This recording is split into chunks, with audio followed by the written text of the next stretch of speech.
yo, guys. What's up, everybody? What is going on? How's it going? How's it hanging, bro? What's up? What's up, everybody? DT, what's up? Dan, what's up? How's it going, guys? Welcome to the live stream. We got Campfire Chat in like 40-ish minutes. Something like that. 40-ish minutes. Something like that. 40-ish minutes for it.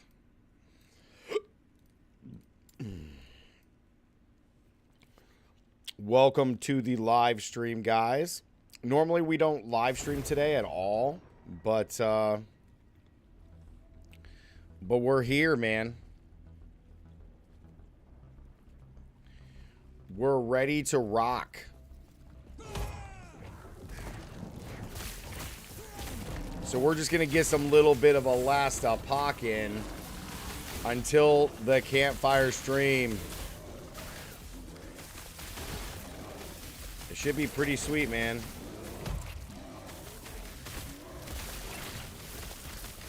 There's definitely still some issues with the rampaging. Oh, boss. I don't know what that means.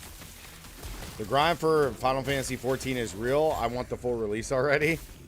Are you having that much of a good time, DT? That's awesome, dude. That looks slower than D4 Druid Bear. I mean, maybe.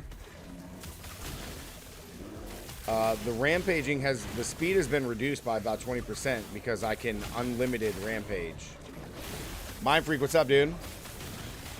Hoping for Gauntlet updates? Yeah, we're going to be getting a lot of Gauntlet updates today. That's just what's going to happen. That's probably the biggest thing that they're going to talk about. They are doing a live showcase of the Gauntlet today. A live showcase, so I don't know, man. We'll see what happens.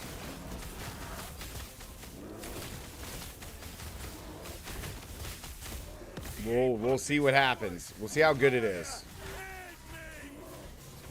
We'll see how good it is, man. I really need some gear, dude. I need some gear really bad. Ooh, that's good. Yo, hold up.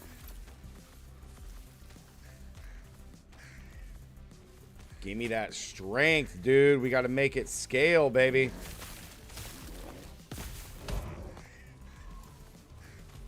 Why does this keep resetting? It's like it resets every time my minions die. It's so weird. Yo, Alessa, what's up? Didn't they already showcase the Gauntlet? Well, we had like a quick little glimpse, but they're doing like a live showcase. So somebody will go in from the very beginning and just do the entire thing. So we'll get to see it from the start to finish, which should be pretty cool. It should be pretty gnarly. So we got about like 35 minutes before that goes live. It should be pretty cool. Yo, Raze, what's up, man? You at the store getting your PS5? Nice, dude. Congrats, man. Are you getting a bundle or are you getting a ooh. Or are you just getting it? Also, bloodthirsty powers for the win. Yeah, I'm curious to see what they're going to do for the like season 2 powers. It should be pretty cool.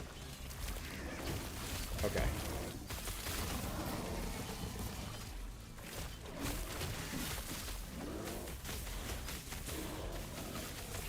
I hate that my Stormcrows die so often. It's so kind of sucks. Yo, Bear, what's up, man?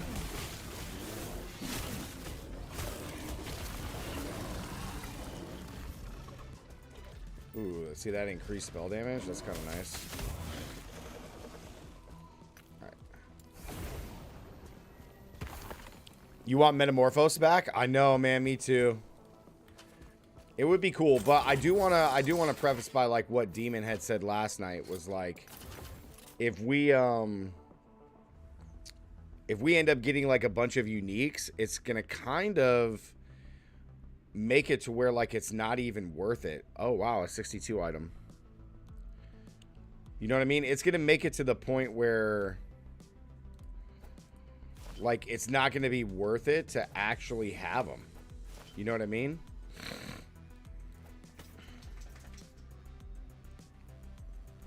Because then all like our entire builds are gonna be all of our builds are gonna be just all uniques. It's just gonna be all uniques, man.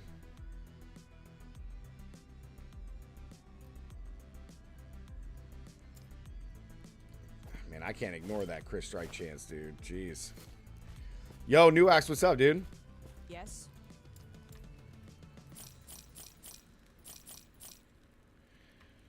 Dude. Running low on money, man.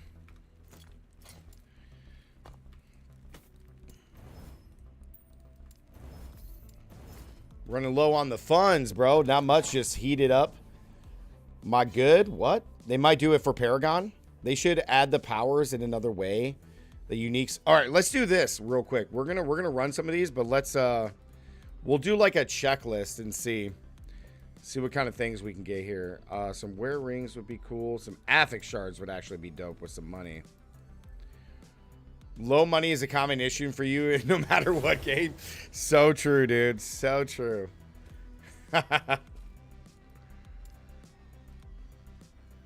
Finally, that's done. Okay, now we can move on. We can move on.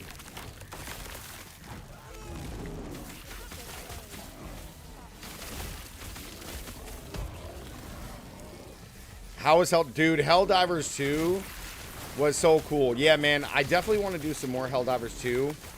I probably don't want to play it unless I have a team to play with that I can talk to. Because like playing with randos was like, although it's pure chaos, I think just playing with your team and just having like a blast would be the best way to play that game. But from the like 5 or 6 missions that I actually did, it was really cool. I'm not gonna lie.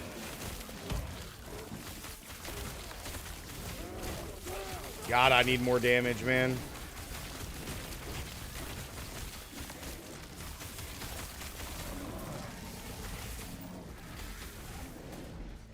It's going to take a while, but we're going to get there.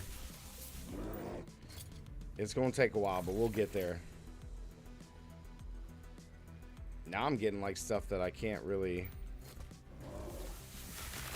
well, so when you do a mission, it queues you in with randos.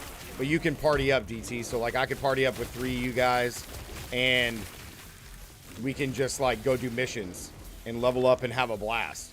The thing is like nobody comms in there and it's like kind of annoying because you can have like open communication on it. But yeah, you're kind of like forced in to play with whoever. And there's no like what's the thing? There's like no like level cap. So like one of the missions I got paired with like a 22, one other mission I was paired with like a 34, and then I had like a couple guys that were like 15. So it's like completely random. It's like completely random.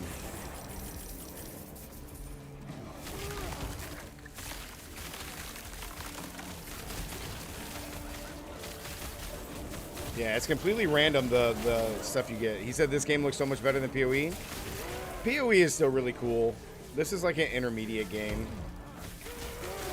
PoE is the end-all be-all when it comes to an ARPG, though.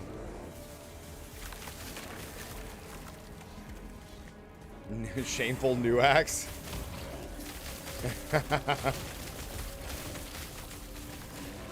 Just need to do some more damage. Your Paragon board idea seems cool. Oh yeah, Alessio.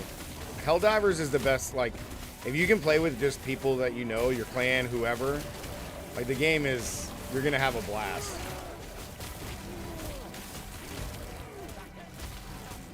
Why am I stuck?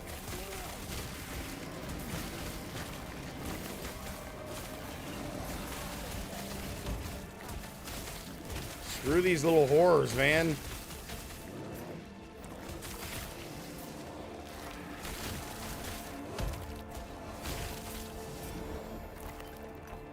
Yeah, now. Oh. Ooh. Hold up. Oh, but I'd be losing the strength. We're going to try it, even though we're going to lose the strength. Hold up. Ooh. Swapsies. Oh my god, dude.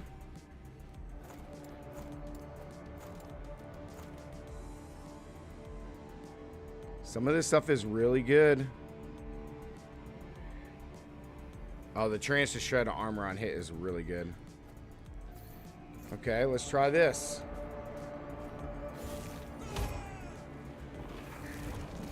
Holy crap, dude. When I saw Helldivers, I thought it was 40k. Yeah, when you fight the automatons, it definitely is. But when you're fighting, like, the bugs, it's just so much cooler, man. The bugs is definitely the better way to play it. It definitely feels more like Starship Troopers. But the automatons is cool. It's like Terminator.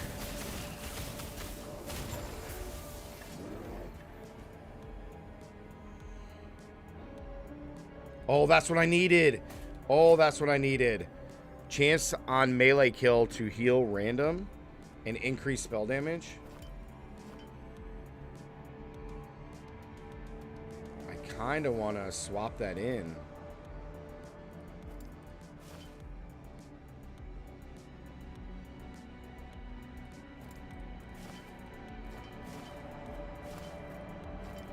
Let's try that.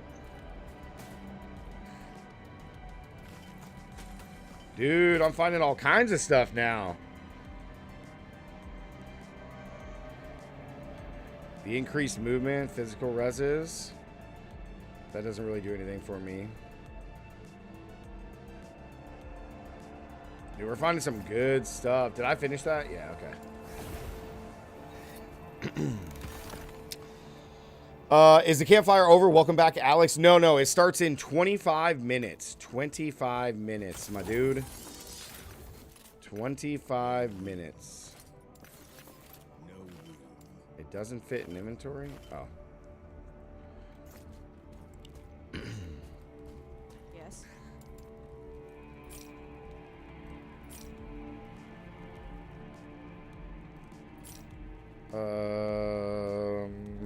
Oh, it has health. Critical strike chance. Nope. Minion health, I guess that's okay. Health and endurance. Crit strike chance. The chance to shred armor on hit is really good. Okay. Those boots actually are... They're not bad, but they're not going to work, so I will just do that. It's got health. Crit strike.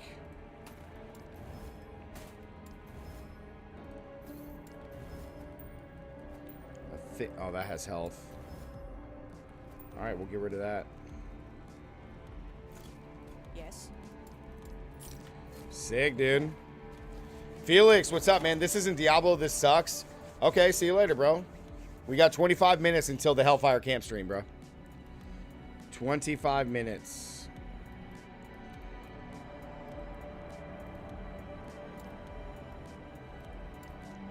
What are those? Runes in gold? Will they talk about itemization? Yes. Yes, they will.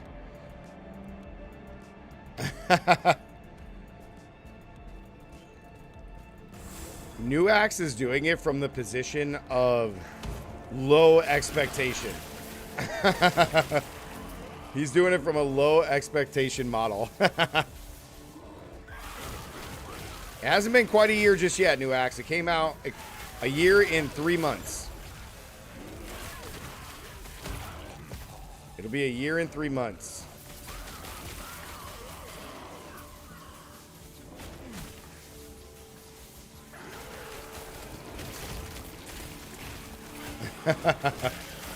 Yeah, someone with the name New Axe Productions could say that.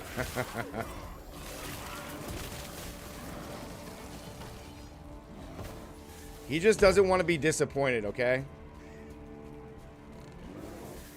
So his expectations are really low. They are really low.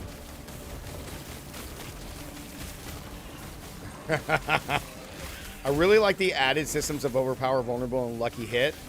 Yeah, they're pretty cool, man. I really like Overpower a lot. I think Overpower is pretty cool. I think Overpower is gnarly.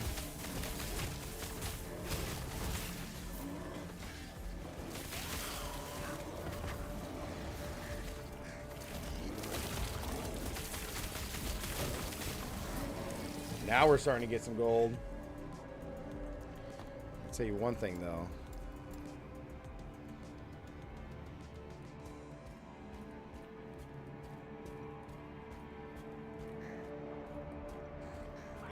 Huh, okay. Weird.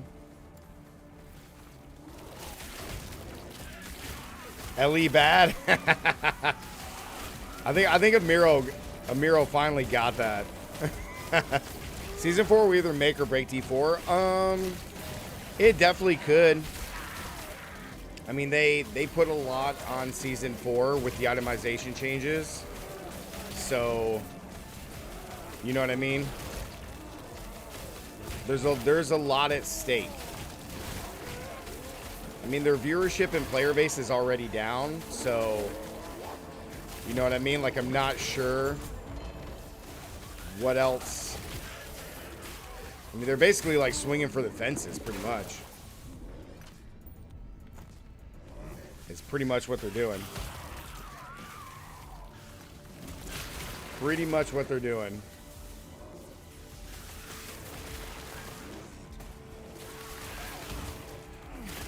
And that's okay. It's not a bad thing.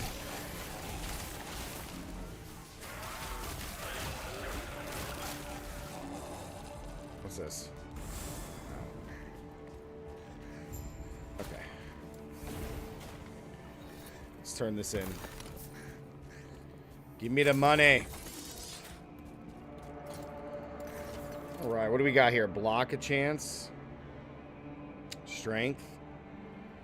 Lightning res and intelligence, health and elemental resist. That's actually really good. It's actually not a bad ring. 59% increased spell damage. Oh my god.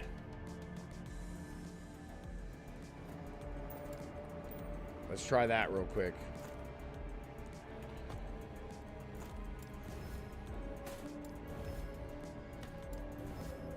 We'll sell that shield. Yes.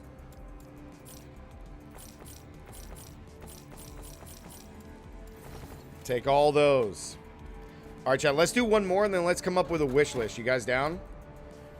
You guys down to come up with a wish list? We'll come up with a wish list. Oh, hold up.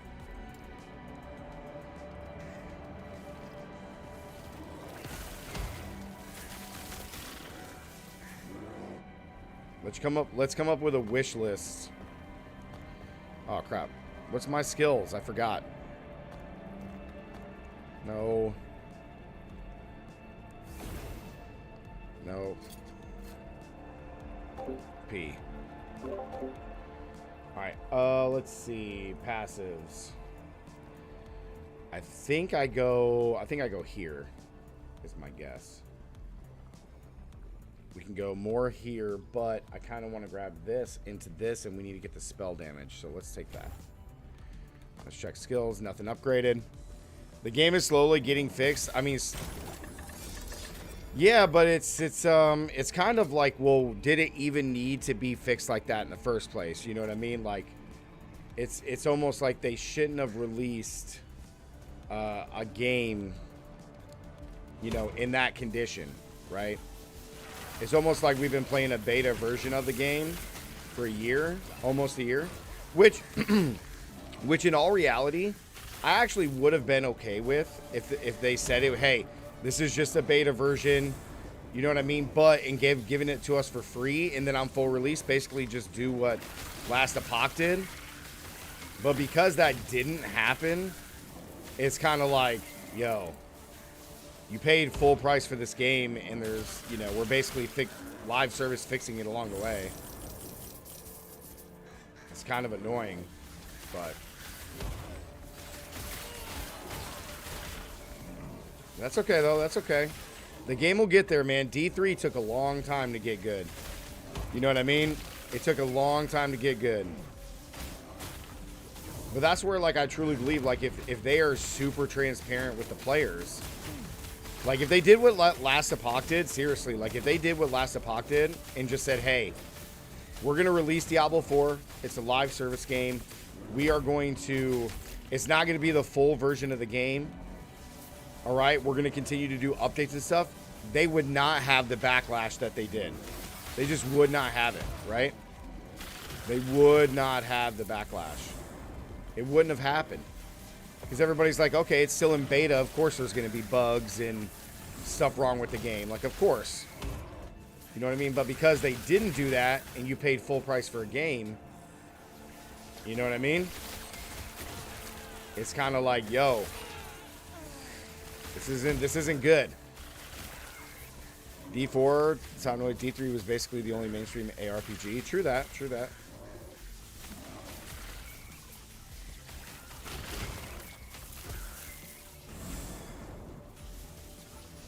That is true. I mean, even if they might have had some backlash, DT, I don't think it would be as bad as it is, you know? I don't think it would be as bad.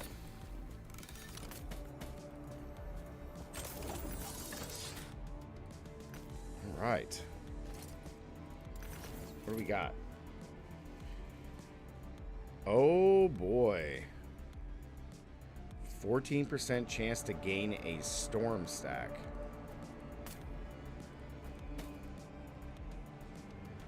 I actually want to try that just to see. Ooh, I'm actually going to use this.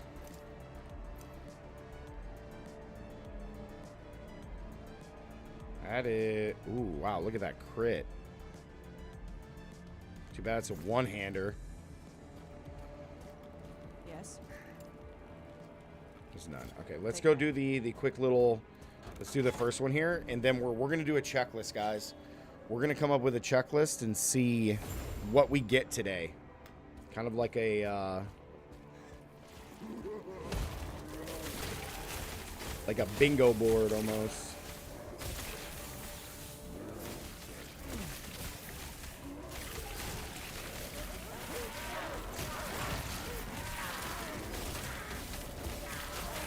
Ooh, who's this guy?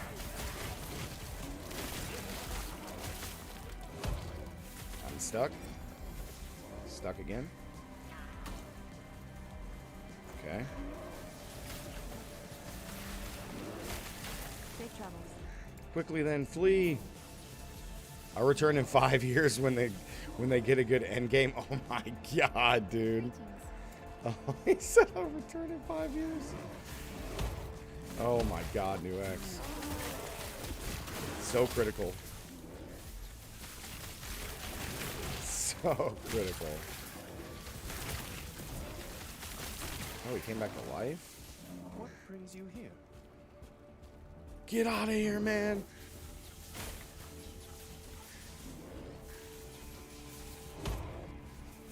I need more Maelstrom stacks, dude.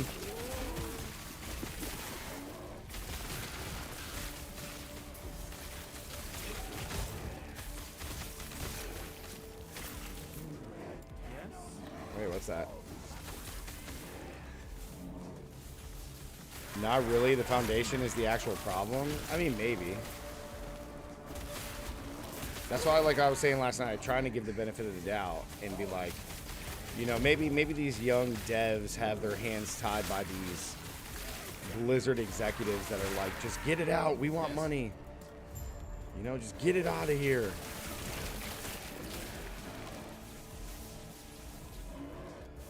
Nah, I don't think there's going to be a whole lot of change in Season 4 as far as endgame.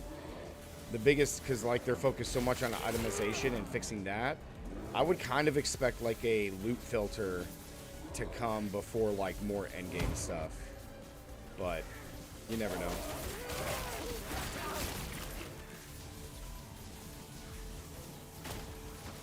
Could be wrong.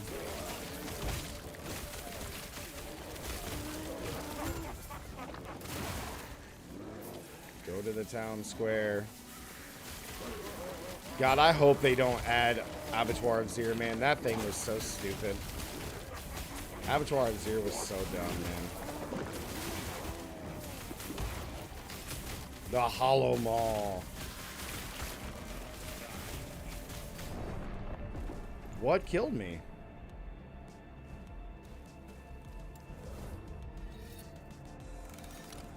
What the heck? Hold up.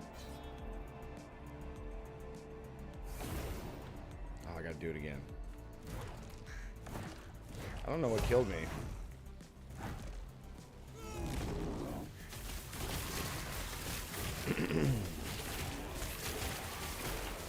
I guess we'll do it again.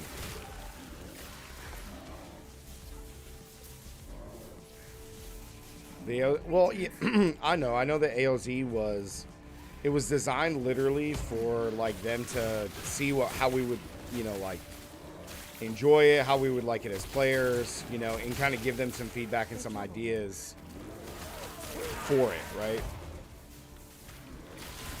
But I thought it was so dumb, man. I thought it was so stupid. The AOZ was silly, man. It was so dumb.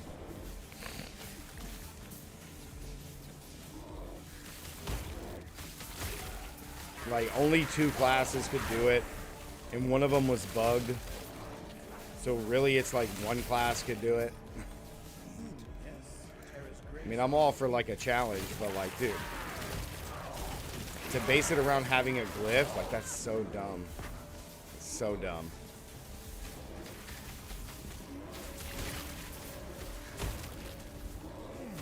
Hey, you have to have this glyph or you can't play this endgame mechanic. It's like, what? Who came up with this idea?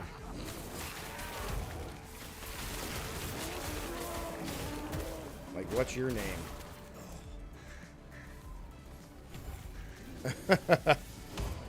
Rather it's a new game every year or DLC?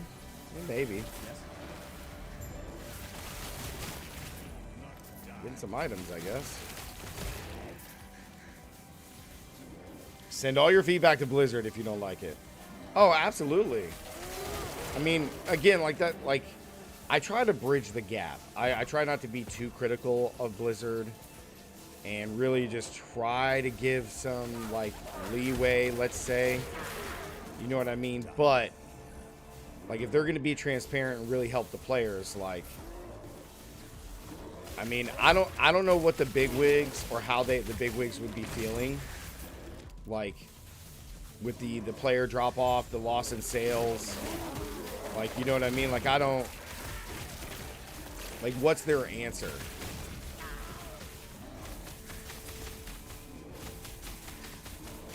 Like, when the devs are like, hey, we've lost, you know, all these players, we're not making any money, like, what's the play? Like, is it like to continue screwing the player base? Or, I mean, I'm not a studio head or anything like that, you know what I mean? But, like, what's the call? Yeah, I don't know what killed me last time. That was weird. All right, cool, guys. Let's go do a checklist, man. You guys ready to do a checklist? Let's do one, dude. Let's do a checklist. We got it up, ready to go. Begins in 8 minutes. Let me let's do this. Or actually, no, I don't even need to do that.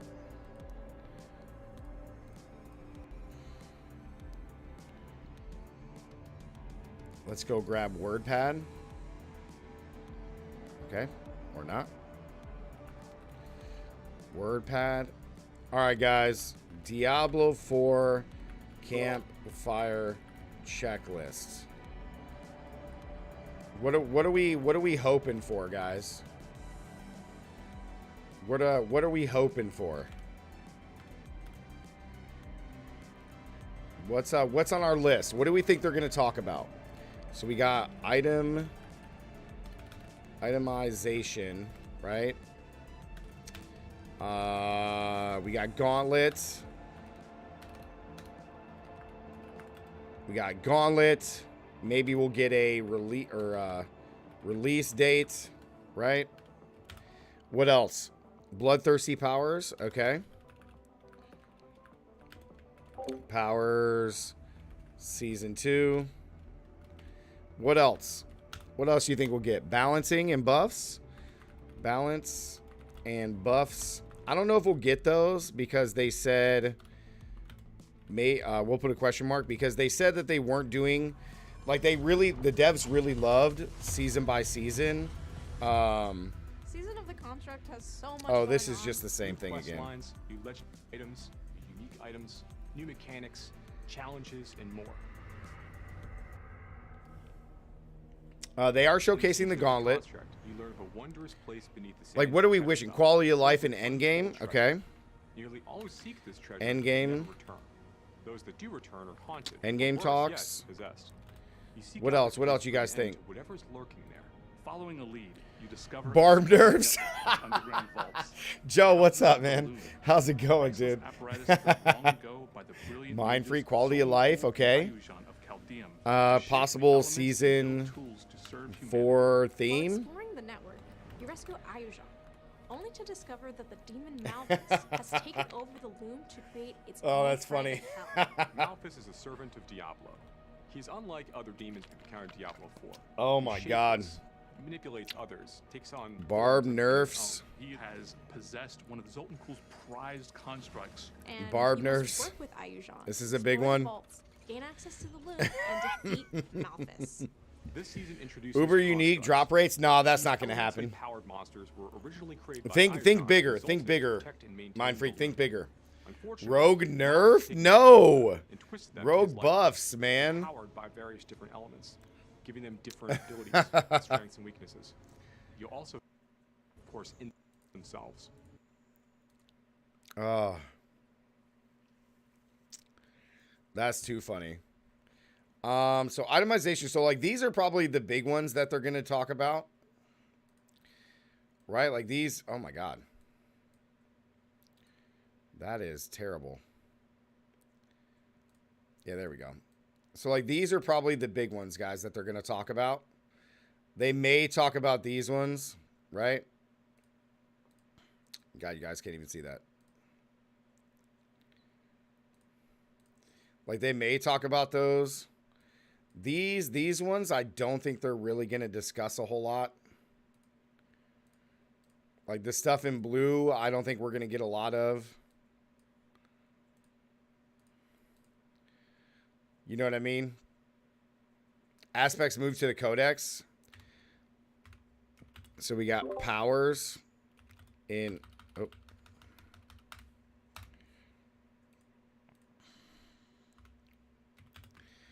Codex powers. I hope so. I hope so, man. Yo, Prophecy, what's up, dude? 3 minutes left. Yes, sir.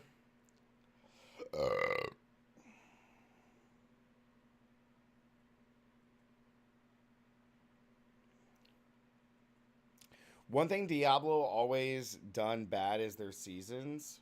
They're always very small with minimal content. I mean, okay, so New Axe, give me an example of what a lot of content would be. Because I will argue that like this past PoE season, there's zero content. It's zero. You go down, you go into that little thing, into the little, like, power. You find some fairies. Oh, I didn't find enough. It's over. That's the seasonal content. Like, come on, bro. I think Nuax, I think you just hate Diablo, and that's fine, man. But like at least have constructive criticism and like be real about stuff. Like the PoE's season now is garbage. Like there's no content. What are you talking about? Like the content did nothing. Like okay, if you happen to get a bunch of fairies, like all right, it buffed your map. Okay? That's the only content there was. That's it.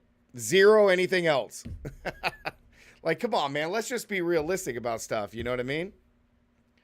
Like, come on, dude.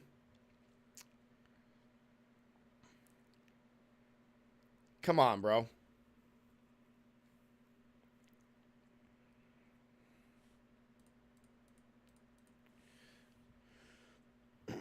They added over 100 new skill gems with completely different mechanics.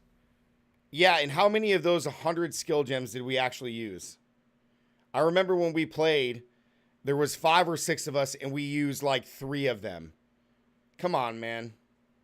Come on, dude. Bring all of their skills and abilities to bear as they try to destroy and fight off these Malthus-controlled constructs. They're also going to make good use of their own Seneschal, make sure they remain upgraded in the fights to come. Well, Alyssa, all of them... It's not the same builds, dude. For players who have a fixed amount of time. It's not the... Like, if it's the same builds, then why aren't we using these new gems that have all these crazy powers? It's because none of them are good, dude. Like... The Gauntlet starts several weeks into the season of the construct. And if you really, like, think about it, like... A new Gauntlet. If you think about it, like, 100 gems where we use 2... 6 new uniques, a bunch of new legendary powers where we still use the same amount. It's the same thing, man. I just think you're like just so biased against Diablo 4, man. I just think you're just so biased. This is meant to test your fully leveled up and geared up build. It's highly replayable, enabling a broad set of player choices. Players can try different classes. Oh yeah, Mind Freak PoE is very complicated. It's very overwhelming. It's very overwhelming. When a new Gauntlet appears. Dude, like, Nuax, I get it, man. Like, you're salty. I get it. I get it, man. But you got to have the constructive criticism instead of 100% hate on the game. Like, when we talk about big picture comparisons here, like, you had the seasonal theme of Diablo 4, which is, like, the Seneschal, right? The companion did nothing, right? So when you look at PoE, because you love PoE so much, the whole, like, go down into the forest and find fairies is 0 content. It's the same. Right? So you have to be constructive and be able to say those things. You can't be like, oh, well, the season of the construct is no content. Oh, but PoE, because there's 100 gems, so much content. It's like, no, there's none. Like, come on, man. To another Diablo 4 Campfire Chat. My name is Adam Fletcher. I'm the Let's get it. Hey, can you guys hear it okay? For Diablo, and I'm joined by 2 very, very familiar faces. Hey, is the sound good, guys? On Campfire Chats, I have Mr. Adam Jackson here. Their lead class designer, and Mr. Joey P, Joe Pipora. Joe Pipora. Doesn't like it when I say Joey P. I don't hate it. It feels like is it low, guys? Anybody else low? Very few people have. Yeah. Me and Tiffany Watt, our production director, very big fans of Joey P. Joey P on deck. Yeah. What's up? We have a big Campfire Chat to talk about today. We have a lot of updates to talk about for Diablo 4. Of course, we have our mid-season update, which is coming up really soon. In fact, coming next week, so players will be able to experience the mid-season update. Miro, what's up, along dude? with that, a very big feature that everyone's been talking about and anticipating. I know it's been a long anticipated feature within Diablo 4, and that is you hate Adam's voice. So, we'll be talking about the Gauntlet as well, and actually showcasing it here because that does come with the mid-season update next week as well. So players will be able to jump into the Gauntlet and try it out themselves starting next Tuesday. But I know a lot of stuff has happened over Diablo 4 since the start of Season 3. I just come on, Adam Jackson. Released the 132 patch. Turn around, Necromancer. A way for players who actually have a bunch of Uber uniques and want to craft Uber uniques. They can do that by creating resplendent sparks and then being able to craft the Uber uniques that they specifically want if they happen to find other ones and stuff. Yeah, that 5-to-1. I still say that 5-to-1 crafting for Uber uniques is an absolute joke. 133. One really popular one coming back. Yeah, from Nuex, season if you didn't 2. know, Adam you guys Fletcher wanna is talk about it like a he little is bit more. gay. If you didn't know that. Yes, we have vampiric powers returning from season 2. Yep. Yeah. So He's, we like, obviously openly really gay. like being able to bring it back Yeah. to the malignant powers from season 1. Yeah, he's openly gay. Rings we have dropping from Varshan in season 2. He puts pictures up of him and Now his as we're looking boyfriend forward or to season 3, husband, I the think, all the next time. season patch, we're able to bring back some of the vampire powers that players really seemed to like. We thought were pretty cool. We're bringing back in a slightly different form, I think. Ooh, they are bringing back some powers, we'll be going guys. over all of them and which ones we brought back and what they do. You'll be able to see all of it in a little bit here. Yeah. So I think we have a kind of a slide to start talking about our. We're getting vampiric 6 powers. vampiric powers, guys. So really, we've got 6 vampiric powers that are really returning from the Season of Blood. Oh, they're gonna coming be back regular this time as legendary powers. That's good. instead Oh, of thank uniques. So unlike the unique greens, these are going to be legendary powers, just like any other legendary power that comes in the game. And they're not all exact one-to-one copies. They're really close to matching their no worries, previous Noax. functionality and kind of what you would expect them to do. Dude, but, we I'm brought so them back happy in they're a way coming that's back as kind of legendary evergreen, powers. that they can be sustainable. So the powers that are returning are format Blood Boil, A Cursed Touch, Metamorphose, Moonrise, Undying, and I don't remember what Hectic is. Metamorphosis, a fan favorite, Moonrise, and the Undying. Let's You see a few of go. them here being played out. Just in case if you forgot from season 2. Oh, yeah, with dude. Some of the fan favorite ones. Of course, everyone. Demon, loves what's up, man? Metamorphosis, a huge big one. Yep. Being able. They're going to be Lego powers, dude. Metamorphose is probably going to be. But as you RIP mentioned, to they're coming back Ghostwalkers. As these legendary aspects, legendary powers. Check it out, Yeah, dude. so here we're going to show you the exact Oh, text. So you man. can, screen cap that, figure out all the exact differences between these and what's in Season 2. Largely the same. Blood a few Boil's differences. huge. The biggest one I think you'll see in the next screen is Metamorphosis. Undying's Obviously, crazy. it's really strong. Metamorphose. So now it's coming back, but it's going to increase the cooldown of your evade. Yes, it's kind of like that legendary aspect we put in season 3. That Oh increases my your armor, god, but also evade is increases increased the by duration of your 5 evade timer. seconds? Yes, very similar. So, you got a little bit of a kiss curse. Ooh. Yeah, there. that light effect, that choice for players to choose. Yeah, I like that. Yeah. Moonrise is cool for basic stuff. Oh. So yeah, next going into what our updates are, we've got kind of our generic updates here. So the first one a lot of people have been talking about is ABZ. snapshotting. We've heard a lot of cases from people they brought up where snapshotting is a thing that's been reported to us. And to give a little bit of a kind of Yes, high level please view of what remove it. snapshotting is, and not everybody's Good very Lord. familiar. Snapshotting is this idea that when you get a buff, let's say a damage buff, you're able to hold on to that buff for a longer duration than it would normally last if you use it on a skill that is like channeled or lasts a really long time. So a simple example, this would be like the Barbarian's Whirlwind. If let's say I got a 50% damage buff and it lasts for 4 seconds, if I have that buff on me, Yeah, that 5-second evade Whirlwind, is terrible, it'll man. keep that buff going until I cancel Whirlwind. Because You'll I had never it when it evade. started. Your evade And will so be if I like keep my 13 Whirlwind going seconds. forever, I'll keep that 50% damage buff way beyond the normal 4-second time. If the game didn't have snapshotting, Dude, this then it would has to just be last for 4 removed. seconds, whether or not I started Whirlwind when I had it. And I that was would be how literally long I would be watching doing the Rob bonus damage. earlier. He had his So entire in bottom general, when row it of comes to powers. snapshotting, we kind He had his entire bottom row of powers. He swapped them all in, then swapped them all out, and was things, just but doing 2 generally, trillion damage. snapshotting It's is like, used come on, to do bro. really kind of undesirable behavior, whether it's unequipping and re-equipping gear at certain times or using certain effects at certain times to get way more power than I know, player Nuax, and should I'm not normally trying be to able gripe do. on you, Results man. in the things like people gathering up I a just ton of want you buffs to be and then, like, realistic one-shotting a about boss this or stuff. things like That's that, all. in I know an you're a little iterative way. salty about So D4. We fixed I think every we all case are, that's been but reported to us so far, and we'll continue to, and we're going to move toward more of a systemic approach to taking it out. they got to get it out, man. Also for the Gauntlet, because we know that a few people were concerned about the Gauntlet and how snapshotting would be able to work there. In the Gauntlet, your gear, the skill tree, and the Paragon board cannot be changed. Yeah, that's so fine. you can't do any weird things of unequipping, re-equipping legendaries or things like that to try and gain an advantage. What you bring into the Gauntlet is basically going to be locked. That's the same So thing it'll as be D3. A fair place for people to compete. Same thing in Greater Rifts. And lastly, more generic thing, but the Rogue, we found an issue where the Weapon Mastery passive was double dipping on critical strike damage bonuses, particularly when you mixed Weapon Mastery and the Precision Key passive. Oh, Players really? were able I to didn't do even know way that. more damage than was intended. So that is another bug fix that is coming in. I didn't even know that in was a this bug patch. fix. All right, so next let's get into Ooh, we're getting class our updates. first round of the class updates. First, we're going to start with the Seneschal Construct. Yeah, the Seneschal class. Yeah, the Seneschal class. Yeah. So really, we've resolved quite a few different bugs and also reduced the power of some things that were overperforming. The first one is that when you used basically AoE buffs like the Barbarian Warcry or the Druid's Bloodhowl, the Seneschal would be double dipping in the amount of bonus that it would get in its damage bonus, so we fixed a bug there.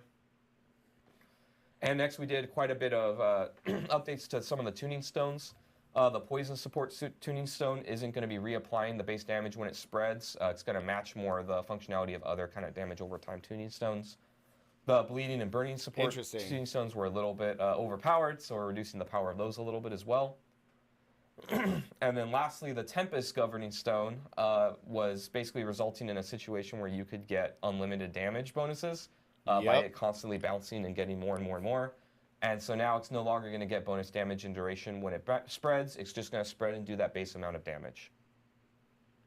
So no longer, all right, so next, you know, a billion damage from your Seneschal. And again, we've got stuff for every single class. Here we go. Right now, I'm First sure. bullet. Here we go. Pay attention. Yeah, Barbarian's pretty good right now. As That many is of you, something I'm that sure is know, very obvious. the Barbarian's pretty good right now. You know, a lot of people really like Charge. It turns out it's a really strong skill. Barb is way overpowered. Probably the biggest update you're going to see here, Way the overpowered. next bullet point, is that we're not really planning to nerf Charge in this patch. Before we had talked about kind of our bar for what we would consider to be too strong in the game where we would nerf in a mid-season patch. Charge is like right up there. And we talked a lot as a design team and made a call that we were going to keep it for the rest of the season. So, you know, we know it's really, really good. It's really, really strong. A lot of people are having a lot of fun with it. We could have gone either way on this, so we're open to feedback of what the community thinks. But now with the launch of the Gauntlet, for my Barbarian players, is Charge that strong? Like, is it OP? We've been seeing over time that other classes have found things that are also really, really powerful too. So we're gonna try that this season and see how it goes. But in addition to that, we've got some changes coming for Barbarian. Oh you know, my God, they're that a lot buffing of their early game is Barbarian? kind of tough. So we're going to be buffing up a lot of their basic skills to make the early game go a little bit smoother. And then we're also doing some buffs to some underused skills and upgrades. Gee, oh my here. God, We've got Strategic bro. Ground Stomp. The ultimate cooldown reduction is being doubled from 1 to 2 seconds. One of the Iron Skin upgrades and the upgrade for Call of the Ancients is just getting a number increase. And Horus Devastating Grip. So this is kind of a storied history in our game. Yeah, it was really, really good. Dude, there's no way. And now we brought it down quite a bit. There's no way. Bring back Whirlwind builds. So the ranks of Whirlwind are going up from 1 to 2 to 2 to 3, and we're increasing the amount of the explosion damage a little bit there as well. Oh my God. So really when it comes to what you look forward to the Barbarian, it's really everything because we're not nerfing Charge, but also their early game and Whirlwind builds will be a little bit better as well. And again, when we're going through all these updates for the classes, this is I cannot believe they're not nerfing anything from Barbarian. That is crazy. This is just a sneak peek of some of the things that are happening. So there is a little bit more for everything, I think, than what we're showing today. So next we got can I get some Sorceress. Sorc buffs? So Incinerate is a skill that we Oh know my people have God. had Stop kind of a hard buffing time that really weak getting a lot of ass effect in this skill. So we're increasing It's basic damage across trash. the board. The damage is going up. All of its upgrades. You'd are have going to up. increase Incinerate So, by Incinerate 200% for it to be good. We've also got quite a few buffs to Conjuration skills coming in. So for people that like using Conjurations. And then also some buffs to really generically used, underused passives in Paragon Glyphs. Oh so really across my the board, God. You see some buffs to various things. So here again for Sorc players, Incinerate. Nobody cares are about things that you have to look skill. forward to. It is trash. And next we've got the Druid, who's got quite a few powerful things coming. So similar to the Barbarian, you know, the Druids, we've gotten feedback that they kind of. I think I'm gonna have to go back to Druid, guys. Strong late game, but their early game getting there can be a little Holy bit tedious crap, to go. dude. So we're buffing a lot of their basic skills. We gave an example here for the Druid with Wind Shear, so you can see here the Spirit generation is going up, the damage is being increased, and the Wild Wind Shear upgrade, which gives you more Spirit when you hit enemies, is also going up. That's cool. That's good. So really just better resource management in the early game. Companion damage And then buffs. Companion Druid. So we could pretty consistently hear from players that they really want to make a Companion build really work and feel good. So we've got some damage buffs across the board for all of the Companions, particularly Wolves is getting quite a bit stronger. But we've got things for Wolves, Poison Creeper, and Ravens. And then we've got some additional buffs to some underused passives. And then last but not least, the Storm's Companion unique. So this is the one that makes your wolves howl when they do some lightning damage in an AoE. The ranks of wolves that you're getting is going to be increased from 2 to 3 this is to crazy. 4 to 5. They're putting buff. I guarantee you. Wait till we get to Necromancer. 0 minion buffs. I'm calling it right now. I'm calling it. And so you could see here. Enhance. Yeah. Yeah, so Oh, you know, wow. before it was doing like, you know, in this example at this level, like 100 to Wow, maybe they're 400 buffing damage, companions 150 to that 400. good? And now it's going to be doing closer to 8 to 1300 damage per strike. And these things strike multiple times too, and in an AoE, so it's actually quite a bit of an That's increase. kind of, hey, we might have companions, guys. So really, as far as druids, your early That's game what will I'm feel talking better about, for most players of every druids! build, and then companions and especially wolves are going to be quite a bit more powerful. I guarantee you they don't Next, buff we've got the minions. I rogue. guarantee it. So we've got Heartseeker and Forcefoyer. Their attack speeds are being increased. So, you know, when it comes to basic skills, a lot of people gravitate to Puncture. It's Yeah, really, 'cause really the other- strong, the it other applies basics vulnerable, suck. But also, you're able to stutter step, and it feels really good when you cast it. And you're just throwing knives. Yes, and Throwing knife throwing knives is is cool. rad, I can't give everyone knives on every skill, but I also think arrows are kind of cool. I just think there's areas for improvement. So, knives and everything. maybe knives on the arrows. Like, I don't know. But anyways, Heartseeker as far and as how it Forcefoyer feels are to just use, not gonna be as the good as two arrow Puncture. skills should feel exactly the same as Puncture as far as how you're able to stutter step, how quickly you're able to cast them. Really? They've been made to match. Okay. And then we also heard some Yes! feedback that Flurry isn't really feeling as good compared Flurry to the other damage force skills, so buffed. we're increasing its damage. And then we're also improving the functionality of both of its upgrades. They're just going to be a little bit more usable. And then Precision, everybody's favorite new change in Season 3. We're Yeah, actually it's going to be good. reducing the stacks required for bonuses from 6 to 4. So this is a Okay. buff to Precision.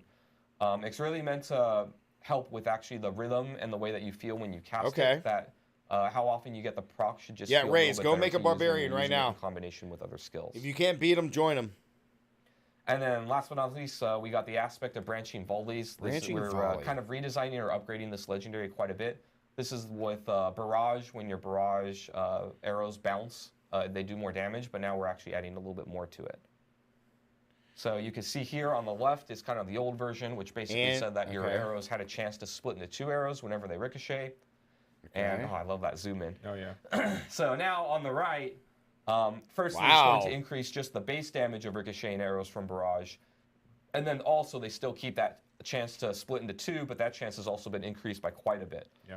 So really this legendary just wasn't very powerful. Dude, being used very Adam, much, just give us and now it should be quite a bit multi-shot. better. Just give us multi-shot. So yeah, as far as things to look forward Just to, give us really range multi-shot. builds, I think are going to feel pretty good. That and then Barrage Flurry fix as is well nice, is though. getting quite I a might big get increase. on my Rogue and play volley now. And last but not least, we have the Necromancer, and we have a lot to cover here with Necromancer, so hold on to your butts here. So What? first we got minion buffs. block, just minion buffs. Giant block of text here.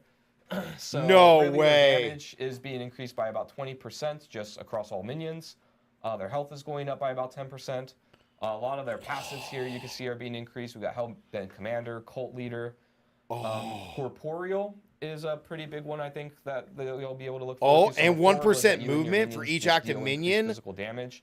Now it's also going to be giving you increased move speed for every active Looking to do more in So Season 4. Necromancers rejoice. They yeah, can- they minion can move builds will be catching up with their army and vice versa as they go through the game.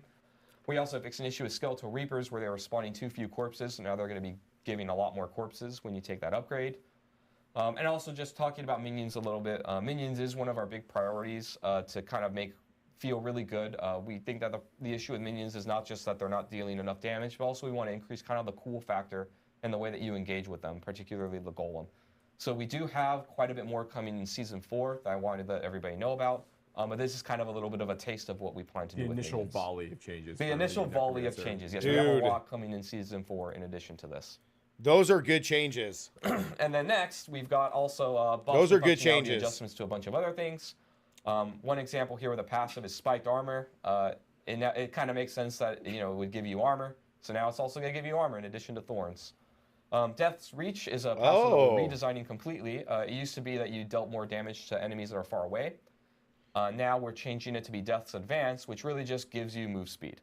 So now, generically, Necromancer players will have a way to just put 3 points in a passive and gain additional move speed more than other classes. That'd be great, yeah. And then Finally, we've also got Sever. some Thank core skill God. buffs, particularly to Blight, Blood Surge, and Sever. There's some number buffs, and I think even some like functionality and other tweaks to make the bulk of them feel a lot better. So really, when it comes to Necromancer players, movement speed is the name of the game here, and also minion builds should feel quite a bit better than Thank before. God, dude. I'm not even a Necro main. And But, lastly, dude. we wanted to talk with you all a little bit about how we do our updates and the timing of them. We've run into a issue, not really an issue, but a situation that happens pretty commonly. So normally when we think about updates, you know, in our last live stream, we talked about how, you know, we kind of made a promise with you that at the start of every season, every class was going to get at least one new legendary and one new unique. Okay. And what happens sometimes is we'll have a new legendary or a new unique in the pipe, and you know we have a cool idea. We've made a new design for something. Like I'll give an example. Let's say Fireball Sorcerer, right? We have a really cool new legendary for Fireball Sorcerer that we've put in. We've play tested it. It's ready to go. But we don't have a new legendary for every other class to go with it, right? And we kind of run into the situation where we have to decide, like, is it okay to put something into the game when one class will get more than other classes, right? We tend to try and keep things mostly equal when it comes to these updates. And so we kind of wanted to hear your feedback a little bit of would you be okay and would it be cool with the community if when we have more than, you know, the equal amount of other classes of updates to do, that we just put them in when they're ready, or should we wait until, you know, everybody kind of has parity on things?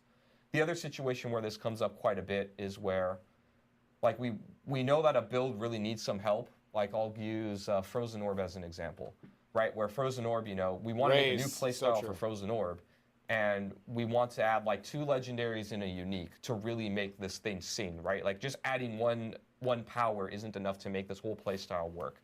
And so would it be okay if, you know, you see in the patch notes in the season that Sorcerer gets, you know, 2 uniques and 4 legendaries, and everybody else just gets 1, but we've enabled this really cool thing? Or do you think it's smarter for us to just kind of wait until every class can get a cool new thing of that equivalent amount of stuff coming into the game? No, Ray said it perfectly. So, you know, we're open to feedback here. We're going to be looking at, it doesn't matter how many they put in, whether it's equal along each class.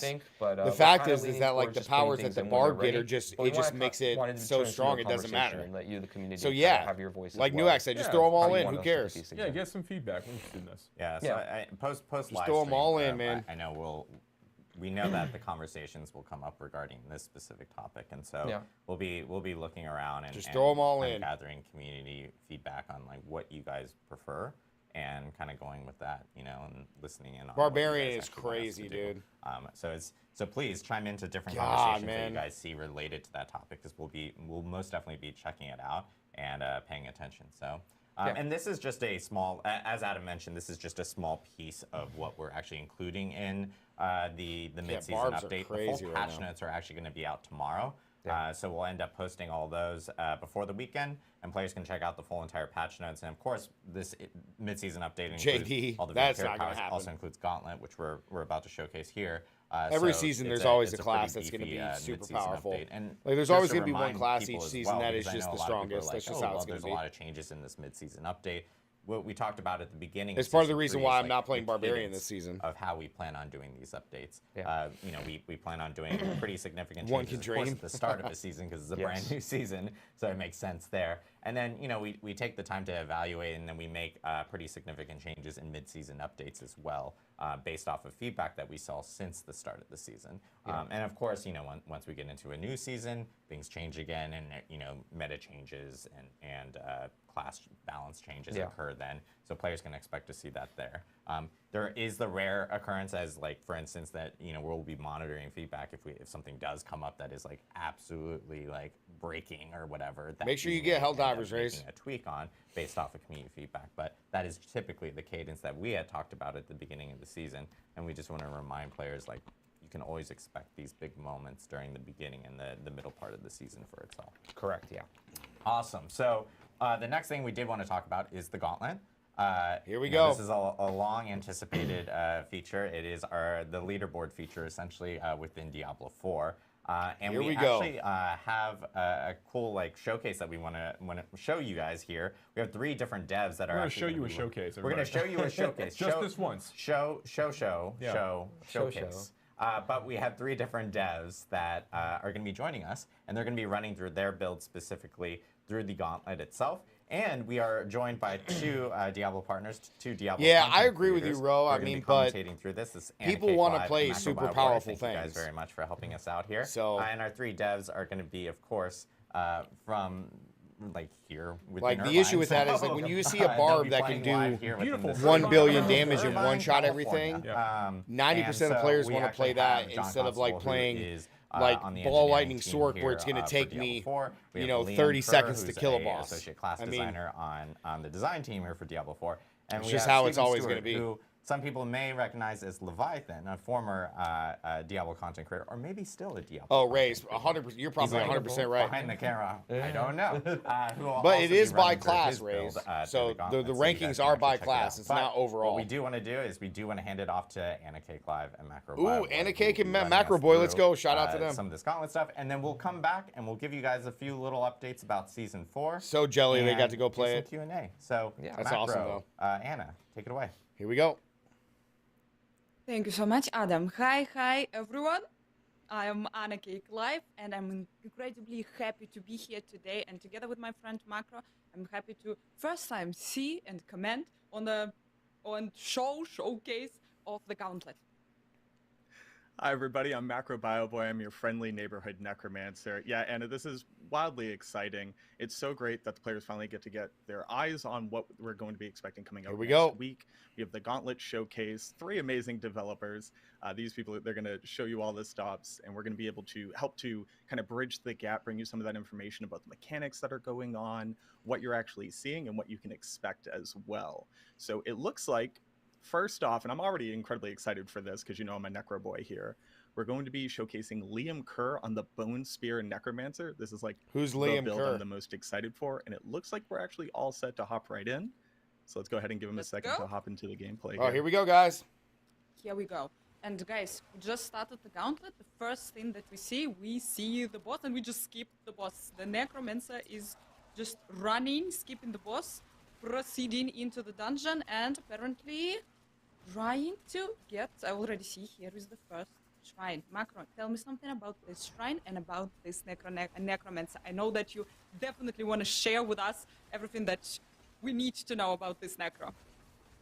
Absolutely. So before I get like too deep into the Necromancer, let's basically just talk about what you're looking at in the Gauntlet. We have 8 minutes to get the highest score possible. Every monster that you kill, every boss that you kill, as well as some chests that we're going to see later on. Slay monsters that earn a score. This is basically what you're getting, that teal score there on the right side. And it's speed, utility, and strategy is what we care about the most here. Monsters are going to be level 124, so this is similar to a Nightmare Dungeon 70 in difficulty. That means that you don't have to worry. He's not even as much doing about millions of damage. What a loser, or Necro. Crazy damage numbers. You need to be doing just enough to be able to kill things as you run and gun. Specifically to your question about the pillars that we're seeing here, these unique shrines in the Gauntlet itself, we have 2 new additions to the game. Yeah, 124, One what is is going that? to be a shrine that's going to respawn all of the monsters in the dungeon. That's right, it's not just about getting through the dungeon as fast as possible, it's about getting through it multiple times over. Secondly, we have another shrine which is actually going to increase how much score you get whenever you complete any of those objectives that I just saw. And then right there, we actually have the return of normal shrines as well. These are going to be dropping off the bosses. Anna, what can you tell us more about these shrines and what people need to worry about strategizing with them? Oh yeah, that's the whole, this Gauntlet, it's all about the strategy. The shrines gonna be always the same, they're gonna appear in the same places. And the shrines that gonna be dropping from the bosses, that also will be the same.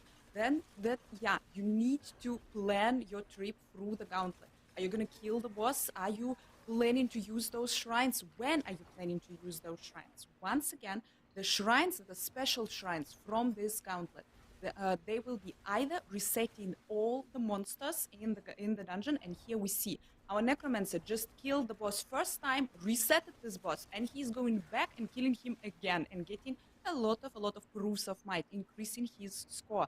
By the way, Necromancer current score is already 58k. We are going not bad. We are progressing further in the dungeon. The map will always stay the same in this dungeon. It will stay the same for a week. So you can plan your path. You can always choose your way, how you will be progressing in this dungeon. And here we see the second shrine, the second pylon our Necromancer touched. So to talk a little bit more about the Bone Spear Necromancer, because you know I could go on and on and on about this build. I think this is basically going to be everybody's first attempt at what the best meta approach to this content is. Bone Spear has a lot of great mobility as well as ability to spread damage across the battlefield. So whether you're running past monsters and gunning back behind you, kind of training monsters along, players of Diablo 3 would have seen similar strategies in Greater Rifts, kind of bringing all of your monsters together before you waste any time. So wait, is it just you have this timer to rack up Whether or the not you're highest just, like, score front-loading possible. all Is your that damage it? and blasting through bosses so that you have that shrine moving forward. Like here we have the Blast Wave Shrine, right? This basically means that the Necromancer will be able to kill as they run, not worrying about having to spend any animation time actually casting their spells themselves.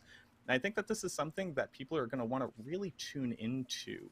Not only Amiro, is each the Gauntlet the same leaderboard every is single week, separated so by literally class. every monster is going to be in the exact same place. Every time that you kill a monster that drops one of the keys, those are going to be in the exact same place. Yeah, too. this is. So like I said before, it's not just about It's doing challenge a lot of rifts damage from being Gator very 3, fast. bro. It's about picking every single time you spend any time at all, casting a skill, doing damage, or moving. And I definitely think that Bone Spear Necromancer is uniquely positioned in this way to be able to keep that constant momentum in damage output. Your Necromancer is doing. So wait, do monsters just absolutely continuously stunning. Really, really respawn? good current score we have 141k. We are going absolutely not bad. And guys, you can see in the corner there are the keys. We don't have yet any keys, but hopefully we're gonna get them soon. You probably also saw that in this dungeon there are special chests, white chests, and a little bit later I think we're gonna see also yellow chests. The chests, obviously, they have a lot of proof of mights. They're helping you to increase your total score. To get the keys, you need to kill some special monsters. The monsters are staying the same, but when you're entering the dungeon, you don't know which monster it is. You will also have to first run a couple of times through the dungeons, kill all the monsters, find out who is actually dropping the key, and probably focus on those monsters also. Keep in mind that you need probably kill them, couple of them, to be able to open the chests. By the way, we went right back to the beginning of the dungeon, and probably our Necromancer now decided to finish our first boss, our Tom Lord, that is waiting here. We have really 2 important minutes, to- 30 seconds left. 30 seconds left. It's really important to recognize that too. So the Tomb Lord is a boss that is notorious for moving. And if you're a boss that moves, you're basically the antithesis of a Bone Spear Necro. It wants to keep you in a very specific place. So maybe it's not kill every single pack of monsters. Maybe it's not whittle down every single boss as you go. Since you know where the ones that are going to be just the respawn. easiest for you to take out, you can make that part of your overall strategy. And running through these sections again and again, getting as much score as possible. Probably the best part about all of this, and it's something that like you might not have picked up on immediately, you notice that every single time you kill a monster, like we just saw there, the score automatically flies into you. So this isn't like running a normal dungeon where you have to go back and pick up those 2 veiled crystals that you happen to notice drop. Your only concern is running through this at There's no breakneck increasing speed, difficulty. Killing demons It's as you go. Joe And the or automatic Ro. pickup of The dungeon's score, the same the every ability time. to know exactly where everything is, having that map fully explored, and then eventually memorizing doesn't increase. as the week goes on, means that players are going to continue to get higher and higher scores as we optimize our builds and as we bring better strategies and better timing, better routes through this. It really calls back to my speedrunning history in Diablo 2 and a little bit in Diablo 4, where every one of these little decisions that you're making could be the difference between ranking top 1 on the leaderboards or just barely cracking through to that top 1,000. But we're honestly seeing a really great showing from the Necromancer here. We have 1 minute left. I don't know. I think his build is pretty dang weak. Score. You ask me. That's actually pretty impressive for this build. I think that Liam's doing a fantastic job showcasing what I think most Necro players' first experience is going to be walking into this content. So he hasn't found any keys, I can though. hear that you're proud for your Necromancer.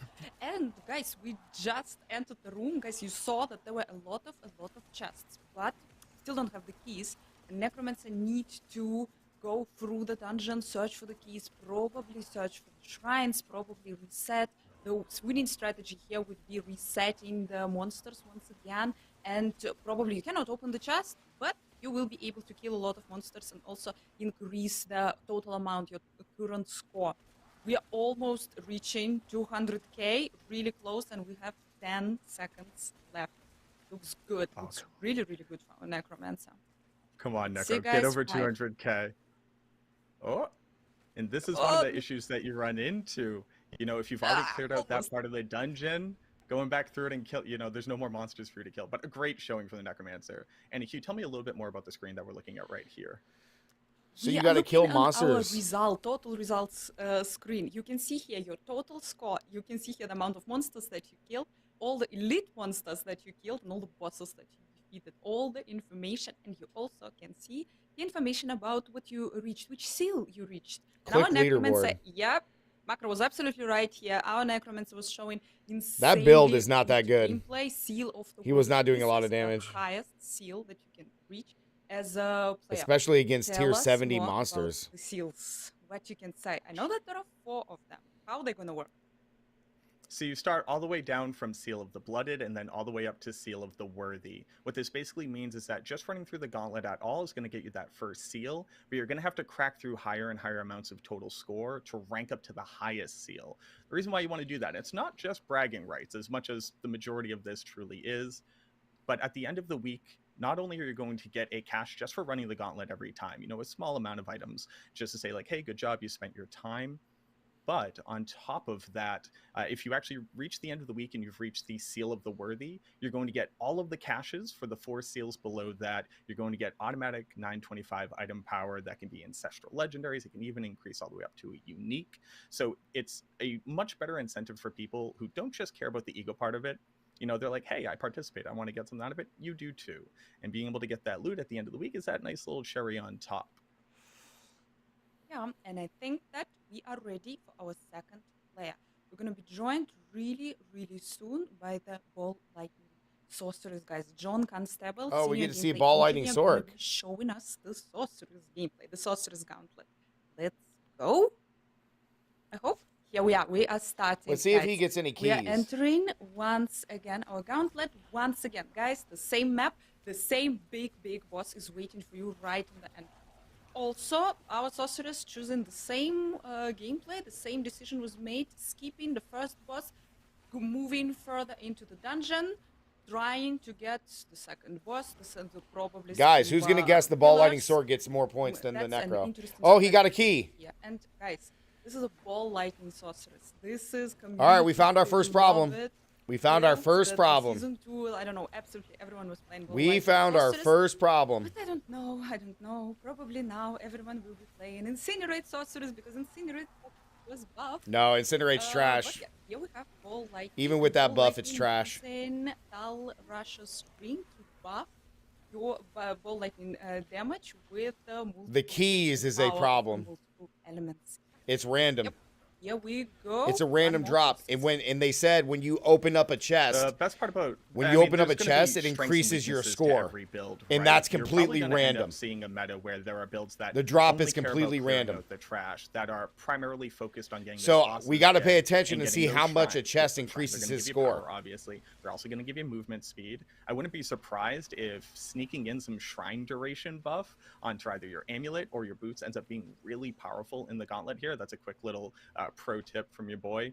But there's not necessarily one right way to do this. On top of that, every class, every ladder that you're in is actually judged individually. So the Necromancers are going to be judged against other Necromancers, Oh, Sorceresses, how much did it increase? Sorceresses, so on and so forth. How much So did that where increase? Some builds may not have the mobility, but they have the boss kill 15K? speed, maybe they have the density clearing, but not the Shoot, mobility. did anybody catch that? The exact strategy for each individual class is going to really make or break what ends up being the meta for the Gauntlet, which is one of the things that I think is the most interesting about this. Whereas things like the Abattoir of Zir really just pushed us to the question of how do you do the most damage and survive the most damage, here some of those considerations aren't really as important. We're playing a different game at this point. But the Ball Lightning Sorceress, like amazing went up 2 to mobility, 3K? great density clearing. You notice that slowed down a little bit against that boss, though. It was 3K? Depending on the scenario, this might be one of those builds where you basically Confirmed ignore the 3K? bosses whenever possible, unless they have a particularly juicy shrine. I that mean, you really that wanna 3K is the use difference between moving first forward. place and second place. But here we have Yeah, the increased favor drops. We got the reset there, so he's actually able to pop right back into that room where he just got a shrine, kill this boss again. It's just really interesting to see what kind of meta is going to develop as we get further and further into the season. It isn't going to be a meta. Yeah, we It's see. literally going to Actually, be yeah, our sorceress was whoever going to figures be out on which the build does bosses. it the best. Probably, yeah, it's Everybody worth to in stay each here. class is going to Again, play that build. spam I the said that pylon when this stuff first and got to released. use the power of the pylon. And guys, gonna tell you a little secret. You better not die in the Gauntlet. hardcore players, yeah, I understand. But for softcore players, if you're gonna die, you're gonna lose the third of your score. Oh, if you die, you lose a third of your score. You might as well just You'll reset. be able to pick up your score, but only if you will run back to the place where you died. And Oh, this is, okay. again, you're wasting way too much time if you're dying in the Gauntlet. So if you die, you lose a third of your score, but if you go back to where you died, you can pick everything back up. Current score of our sorceress is 1k, a little bit. We just reached 1k, going really, really good. Progressing Fireball further and Sork is going to further be into the nuts. Dungeon. One more pylon is waiting for us. Daniel, And Storm, what's up, dude? I want the chest. I want someone to finally open the chest. He did. He opened yeah, one. So far, no one can get the key. The keys are quite Anna, are rare. you even These watching? monsters are dropping them.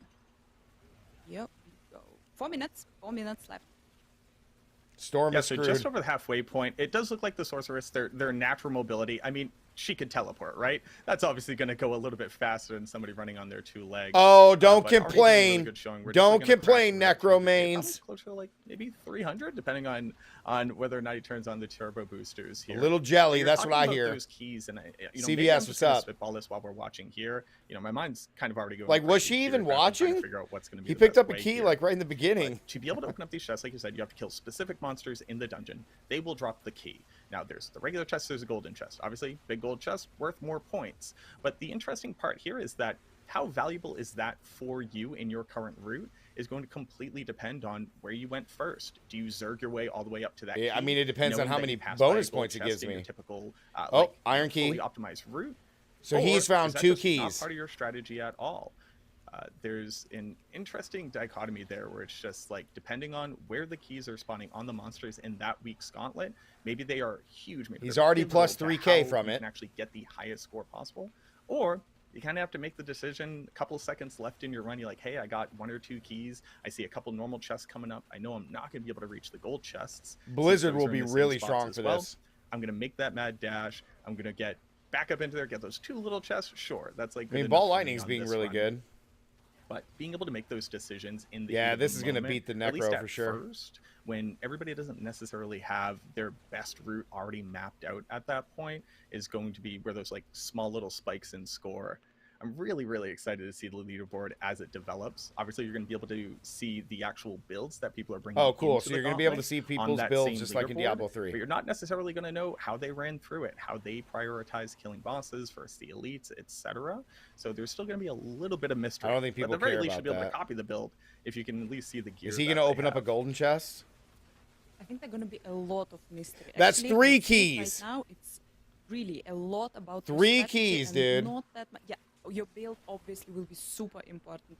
How quick are you? How quick you can kill the big groups of monsters? How quick you can kill Dude, maybe the he bosses? doesn't beat But the your strategy, I think this Bone will Spear be the Necro. key. Your path through this dungeon, this will be deciding. And yes, the leaderboard will be moving from day 1, and then the very last What the day, hell is he doing? someone gonna sneak in and will be the top of the leaderboard.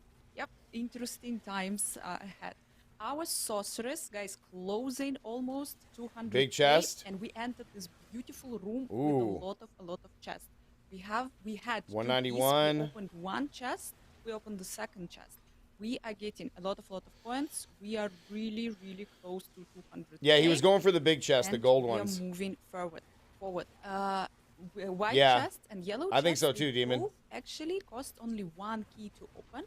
But obviously, the yellow chests, they are bigger, they are shiny, they are giving you way, way more points. So the small yeah, ones need give to you focus 3K, on and the other ones prioritizing. give you up to And 10K. We prioritize the yellow chests. We reached Dude, 208K. That's crazy 43 points when it comes seconds to the left. leaderboard.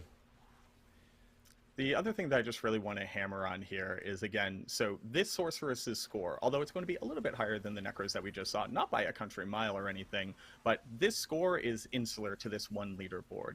The Sorceress's score is only going to be compared against everybody else running the Sorceress. Right. While you can check your ego and check against the other Necromancers, that has no impact at all looking at any other class about how you're going to rank in that leaderboard, whether or not you're going to be immortalized in the halls forever if you hit that top 10 rank. But on top of that, it's not going to impact this, like the rewards that you get or anything like that.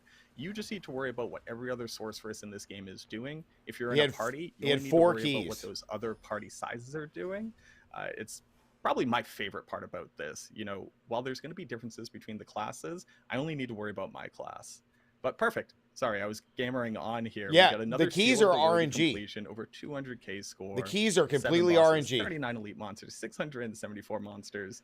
If I could ask for anything, I'd love to see these kind of stats basically at the end of all content in the game. Maybe I'm asking for too much, but seeing those numbers, like, it's Yeah, just some Demon, you're really right. good part in my min-max brain there. Yeah, it's really, really nice to see actually what I accomplished, how many poor demonic souls. Yeah, because I he sent got back 4 to keys hell. and the Yeah, Necro got I 0. can understand. And yeah, we got the reward immediately after each time when you're entering the Gauntlet. You're going to be getting a small reward, and you're going to be getting a big reward in the end of each week, depending which. Because think about seal it, you, that's like I think we are preparing our third player. We're preparing Leviathan. He's almost ready. He's gonna be joining us with a Barbarian, with a hot. Oh my God, here we go. I know. We're gonna see it. a Hoda So Barbarian we're gonna be showcase. Crushing it really, really soon. Yeah, Charge guys? Hoda Bar. No, I know, Demon. They definitely That is, have, like, but that's going to be season the 3. Season 3 keys going is to the be first Charge thing Hoda about the Barb. Gauntlet We that just I'm put that up seeing on our that's banner RNG. somewhere. We could take down the construct symbol and just put Charge Hoda smashing through the game. No, but Leviathan is an absolute legend from the community. Fun fact about Leviathan: we actually lived in the same city for like a grip, and we just never got the chance to actually sync up. Oh, But cool, just like we Macro. were Nobody able to meet him at cares. BlizzCon, he's a phenomenal dude. Shout outs to Leviathan. But it looks like we're actually ready. So let's go ahead and hop into it. Yep. Enough sharing, We're going. you know, anecdotal stories. Let's see this Hoda Barb. This is Hoda. Big boy, big sword. Let's see. I'm excited for this. Let's see. Yep, he You know, is not just doing skipping the Hoda first Barb boss. things. Oh my No, he God, decided that dude. Rob has 15 got to million be. overpower was He's the got way to be he wanted crying. approach Rob's this got to be scenario. crying right now. But the Charge Hoda Barb. So this is, I think this is kind of like the Who builds these apex builds? predator of this. Do type these of devs not content. watch our We are build guides or working with what? an ability skill in Charge that's also going to be able to clear the trash for you. They had to You have purposely giant made this Hoda barb do smashes no so you can damage. Bring down bosses quickly as long as he has all of his buffs going up. And basically being able to meld these two concepts together is what every class build. There's strategy no way is the ultimately Charge gonna Barb have is to doing look this for. damage right now You at know, level 100. Maybe you're running double mobility aspects. There both is on your no boots and way. on Amulet, as opposed to worrying about putting another damage aspect there. Because again, remember, these monsters are only level 124. It means that they're 30 levels lower than any tier 100 content you're doing. And I figured this guy was about to get 2-shot, but he's giving up a little bit more of a fight here. Yeah, Let's see. because There we go. whoever, I think GG. Steven Stewart, Big channeling you need to be shrine, more fired. mobility, not worrying about resource. This is what we're looking for in Gauntlet. they all have content. bad This builds, man. They power. all don't know how to Jeez. build. Like, All right, calm down. we the players are We need making something better to be able builds to than the talk about here, devs. It's Leviathan, my crazy. boy. No, he's absolutely smashing. He's absolutely. Dude, Rob has destroying, got to be but so like mad this, right If now. you're not gonna plan, you're gonna soon run out of the monsters. He needs to. This is a focus class on where designer, bro. You actually need to go the watch some build shrines, guides, man. Shrines that are resummoning the monsters up. And yeah, hopefully he has the plan. Yep, he's absolutely flying through this dungeon, picking up everything. Dude, he's almost to His 100K score already. 64. Aren't you guys glad that Quite it's just by insane. class? And, That it yeah, wasn't I- just I've overall? 'Cause written Barbs on would run Leviathan. the show. Leviathan, by the way, he was one of the best demon hunters that there is in Oh Diablo my 3 God. universe. You know what? I'm going to And, try with Pulverize now, and 100%. Absolutely understandable. I'm why gonna he try it with smashes Pulverize. with the Barbarian here. And I don't know what Sork build I what want to try it is, with, though. Also, really, really cool that you need to obviously memorize the map. You need to memorize where all the monsters are. You need to memorize where the shrines are. What we I'm have surprised nobody here, has, like, opened up the all map. The shrines that are resummoning the monsters, the shrines that are giving you also XP. Or what's the score, reason they're they are located buffing Barb? They mostly can't in one part of build the worth a dungeon damn? and I just know, dude. allocated in the other part of the dungeon. So yeah, guys, there's gonna be a lot of planning. A level for 100 Barb strategizing only doing here. 3 million damage is a insult, Something bro. interesting to note. All right, I'm going to get a little bit deep on 29 details here, mil, 'cause that's I it? assume most people haven't studied how shrines work in this game enough to know the numbers off the top of their head. But basically what you're looking at is a 30-second buff that is also going to give you 35% movement speed. The cool part about shrines It's more is than that each 30 one of them can seconds. layer on top with other unique shrines. So you could have a channeling shrine as well as a blast wave shrine as well as an artillery shrine, etc., etc. I wonder if you But build getting it the same shrine again with, like, shrine doesn't buff actually duration do on your anything skills, for you. on While your- it's going on to your gear. reset that 30-second timer, it's not like you have double blast wave and double movement speed. So when we saw that loop where he actually came back through and immediately killed that boss 69 million. again, Wow, it makes that's sense. He knows laughable. it's there. He knows it's worth a lot of good score. That's It doesn't so necessarily mean he laughable, got dude. the total benefit out This of that is also same a great shrine. showcase of And the being able to disparity between basically, builds lily and hopper, classes. like, you know, frog hop over these shrines, always maintaining Oh at my least one God, constant man. buff for them might be a way of being able to add on mobility to a build that doesn't normally have it. So maybe you're a huge boss killer, but you can't fit mobility anywhere. Speed As long is as the you can name of the plan out game. how often you get these shrines. Speed is the you name could of the game for effectively Gauntlet, link guys. together a full 8 minutes of Because you don't shrine need to buff, do a whole lot of maybe even damage. longer. You don't need So, to do a whole lot of shit, damage. like, there's Speed so is many the things name that of the you can game. pick You and need to out be of able to here, right? move. Stopping at individual little monster packs to make sure that you're I'm going to tell you right maintaining your now, buffs. whatever So even class if you you're guys not are playing, necessarily you killing need them or they're movement not high speed. value, You know need to that be you're able going to be move, operating man. at maximum efficiency when you walk into the next room, where 3 we always will million. know there will be Oh an my elite God, monster. get outta There here. will always be a boss monster in one of these tiles. The fact that here. it's taking him this long to kill this boss, My brain like, is dude, going that's just crazy such an right insult. now. The more that I see from this content, it's just like so exciting to have. No, something I agree. to, like, I'm really with it. strive for in this game, right? We got the gear. We finished all of our farming, all of our grinding. What do we do with it? Well, here's what we do with it. Now we actually have something to test those builds, to re-theory craft on top of. Not to mention all the changes coming in this patch alone. So now we can have like boss builds to one one-shot bosses, and we can do the gauntlet for speed That's probably content. the biggest chagrin I got is, geez, I got to come up with all brand new builds to incorporate the vampire powers as well as whatever changes actually come to like the core skills themselves as well. I can hear that Macro is starting theory crafting already right now. He's already stuck here. I'm turning left. Here I'm turning right. Here I'm touching this. We already in the process of creating the guide how to do it. Our Barbarian, 217k total amount of proofs of might going. Speed is the name of the game, man. It was actually really, really Yeah, cool. I We agree, already New Axe. saying That needs to be in every the game so character bad. has the other separate leaderboard. Also, every character, the amount of score, the total score, the amount Oh yeah, proofs dude. of worth that you need These to earn devs, to be able I'm to pretty reach sure that they different did it on seals, purpose, also guys. I'm different pretty sure they did it on different purpose characters. And this is to so not have amazing like because crazy you don't have damage, to compete you know, with different or maybe they classes built it in any combination of way. speed and And strength. this is great. You also in have their two players leaderboard, you know, two players minds, leaderboard, but 4 players leaderboard. In total, together with the hardcore, we're getting 16 leaderboards here. also It's keep in amazing. mind, if And you're it's playing also hardcore coming and you die in the already gauntlet, your next character's week. gone. You're not There's safe. gonna be a lot of fun here. Leviathan is moving really, really quick. We have 2 minutes left. We are hitting 236k. He is going on the second run. See, he definitely built it He for is speed. Going again, repeating again his run. That is He true. resetted all the monsters. He has here really, really good choice. He did really good choices, and he had really good chances. That's a secret sub stat that I wish we could see on this board. How many total miles or kilometers have you run through this individual gauntlet? Because I'm pretty sure Leviathan has cleared this thing out already 3 times over, and he's still got a cool minute and a half See, left he's just on going the, around in a timer big here. circle. Definitely going to crack over 300k as long as he doesn't hit a dry patch where nothing had been respawned yet. But, I mean, the dude's great at what he does. There's a reason why you anchor him here, being able to show off the best of the best. And the other interesting part, something that we didn't quite touch on, is you don't just get the rewards from one ladder. There's nothing stopping you from going and doing this on your Barbarian, doing this on your alternate Necromancer, doing this in multiple group types. You could theoretically hit the top of every single Lord, ladder. New Axe, that's if crazy. you're, you know, a crazy master grinder like Wudijo, maybe you go crack softcore and hardcore ladder too. Why not? There's nothing stopping you from Vine competing freak. in as many of these arenas as you have builds to be able to support that competitive nature.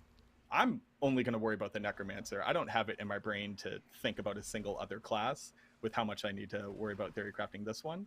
But I'm wondering who's going to be able to like collect the most top leaderboard spots, you know, eating them all up. Oh, I'm pretty sure that's going to be the new community challenge. Be able to be number one. RNG will on stop me from 16 making ults to run. leaderboards? Okay. Well, the only Okay, I'm RNG in wondering this who is that's the gonna be now keys, when, bro, when because this content actually the will be monsters in all game. spawn in the same We spot. have, The dungeon guys, layout is 10 exactly with the more than 10 same. seconds All the left. bosses We're are in gonna the same hit exact spot. 300K. All the That's shrines are in the 300K, same right? exact Come on, spot. find That's So what we need to literally see. the only RNG is the He did keys too that good. He drop. killed That's it. everything already. Oh, Almost. so close, boss. So So close. close. So close. Let's see these numbers though. 298K.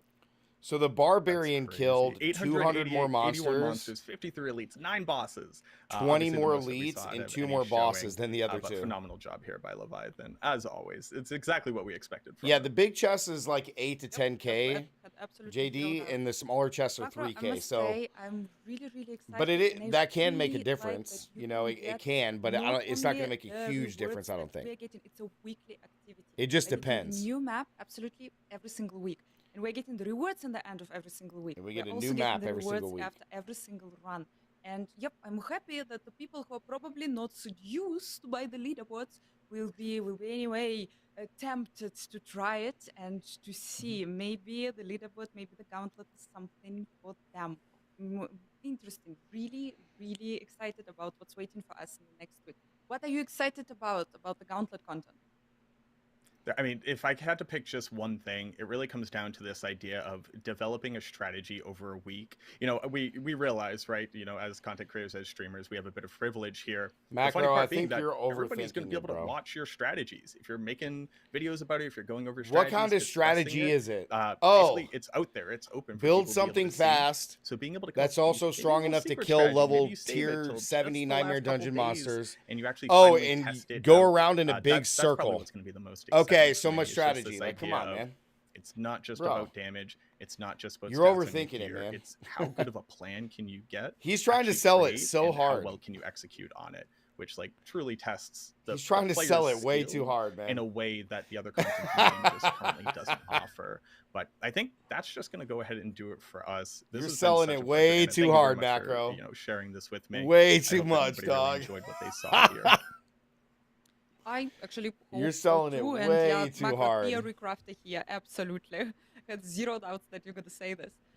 Guys, it was an incredible pleasure to be here. I was really, really happy to comment. Well, on yeah, the I mean, first yes and no, content. Demon. I And mean, Anarchy an Live, opportunity like they're this, I all would want to like and talk too, subscribe, right? It's more exposure. and You know what I mean? we- I get it. Macro, you want to say something? You want to add something? Yeah. And again, my name is Macrobioboy. Macrobioboy on everything. If you care to see me go try to smash the Necro through this gauntlet. Thank you again to everybody. It was an absolute honor here. I think we're going to go ahead and throw it back to Adam and everybody in the studio. Hope that everybody enjoyed seeing the gauntlet, and I can't wait to see you all out there next week. Awesome. Thank you so much, Macro. That's and pretty Anna, cool, for, though. for taking It's us great. through that. Of course, our 3 volunteers from the dev team. We got John, we got Steven, and Liam. for Nobody's running going to through. watch you, Macro. Yeah. Why does Steven everybody actually hate hit- Macro? yeah, Is there no, something actually, I don't all of them know? hit higher scores than they did when we were first running through this. They So did. They were Yeah. learning. Somebody They were practiced. learning. The Yeah, I dungeon, mean, because I'm again, sorry. I mean, I don't with know much about Gauntlet, Macro it is Boy, a but weekly dungeon that him does trying to speed up sell like the every whole single strategy time. thing, there's creature not come gonna be through, that much every strategy, chest bro. location, every key drop, like every It's just boss, it's every not. shrine. Yeah, it's all fixed every time you do the runs, and that's what allows you to have that. Sense He's a of, good okay, creator, I Race. know a little Okay, bit more cool. About this space now. I don't know can much help about a him, little bit so. better. Yeah. It makes a huge difference. Yeah, and I know with we saw some questions of like It just seemed like he was trying to oversell it way too these are much, 3 man. different classes here, and again, they're all on their own. Like, there's not some like unique crazy strategy leaderboards. to it. Yeah, At least every it didn't class look has some like it. unique leaderboards. And So those when you're devs know the playing, when you're layout. playing, Charge I Barbarian, mean, you're Leviathan's playing the against main other guy. He barbarians, just ran in a for circle, on dude. the- It's on the like, leaderboard. what But strategy we is also there? have 2-player, 3-player, and 4-player leaderboards as well for players who want to get into parties and try to compete. So we think that's gonna be really exciting. Yeah. Yeah. And then I know in regards to Like he made it seem like with the rewards and strategy, stuff, like like, you're depending gonna on the run skill that here, you get, kill you'll these actually get monsters, more, wait 5 seconds, caches then and click the caches shrine, themselves, then move offer here, up wait a, 2 like, seconds, a click that shrine. It's like, 925 bro, like come on. ancestral that I believe is. It ain't gonna be like that. In each cache, so It ain't gonna I be like believe that. If you get a seal that worthy, you end up getting 4 each It ain't time. gonna be like that, dog. And these aren't exactly like the idea of Gauntlet itself is really aspirational. So there are opportunities for players themselves to, of course, earn themselves into the Hall of the Ancients each week, and then you're kind of added on. Does to anybody your want to be permanent in the Hall of record, you could Ancients? say, put it on your resume type of thing. He likes to be thorough. Forever. I mean, that's fine, but, like- in the Hall of the Ancients, depending on where you actually land on the leaderboards. Yeah, which we is- don't really want Again, to see the again, Gauntlet it's and the like- Trials feature as a place where players go to try to get like, gear for their builds. just being Really more of a realistic, place there's where not players that can much go once strategy they've got, into it. Like really good builds put Right? together to kind of try things out. Yeah, Demon's players would 100% manage right. to You're clear literally up just every going to be single running thing they need to around, complete at the end of clicking week the using shrines, their and just highest trying to ranking. kill as much as They're going to possible. get a Exactly cache what to we be just called out. saw. There's a high There's not chance going to that be these like items some actually create new crazy. caches as well. So you can get 925. Like strategy to it. It's just not going to be there. there. These are really like, more augmenting other things you've been collecting over the course of the season, not like being the primary reason that you're going to the space in the first place. Yeah, and we actually have a blog that's going up after the stream that actually details out all the information in the You're just Gauntlet, going to want to kill as including, much stuff as some other possible. rewards as well for players that hit like the really high ranks of where they can potentially earn some cosmetic items as well for Gauntlet. The Gloom passive? Gauntlet again. Oh, on hitting, Necromancer? next Tuesday. And I know for like the first couple weeks, we want to make sure that players are jumping in, trying it out, especially with these new changes that are coming with the mid-season update, the vampiric powers and everything like that. That's and cool. then, let us know what you guys think, and then post up feedback on, Reddit, forums, social media. We're going to be checking it out for Gauntlet, making any tweaks if we need to make any tweaks. And then I know we actually have a cool contest that's coming up here, starting on that's tied back to Gauntlet. It's actually starting on March 19th.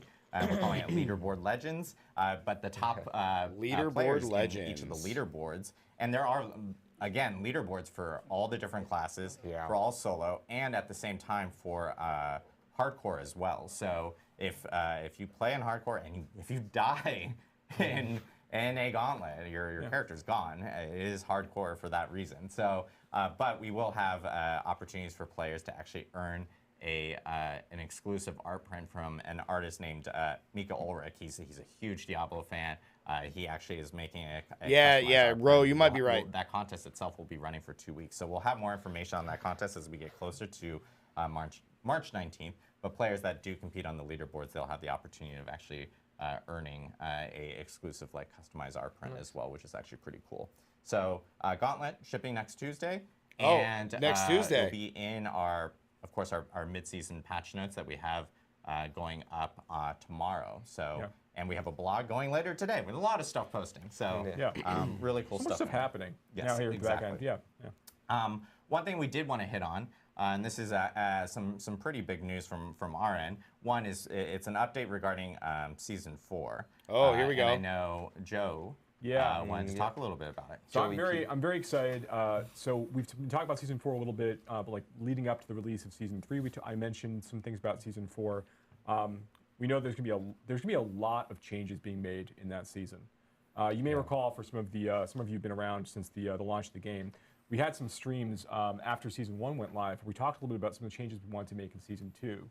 And we remember that, like, vulnerable damage to vulnerable targets was like an extremely powerful stat, an all-encompassing stat, really, in that part of the game. And we had to go back and we really wanted to take a harder and longer look at that, look at overpowering some other things, and try to get the game into a better place. There were just more viable stats for players to proceed with.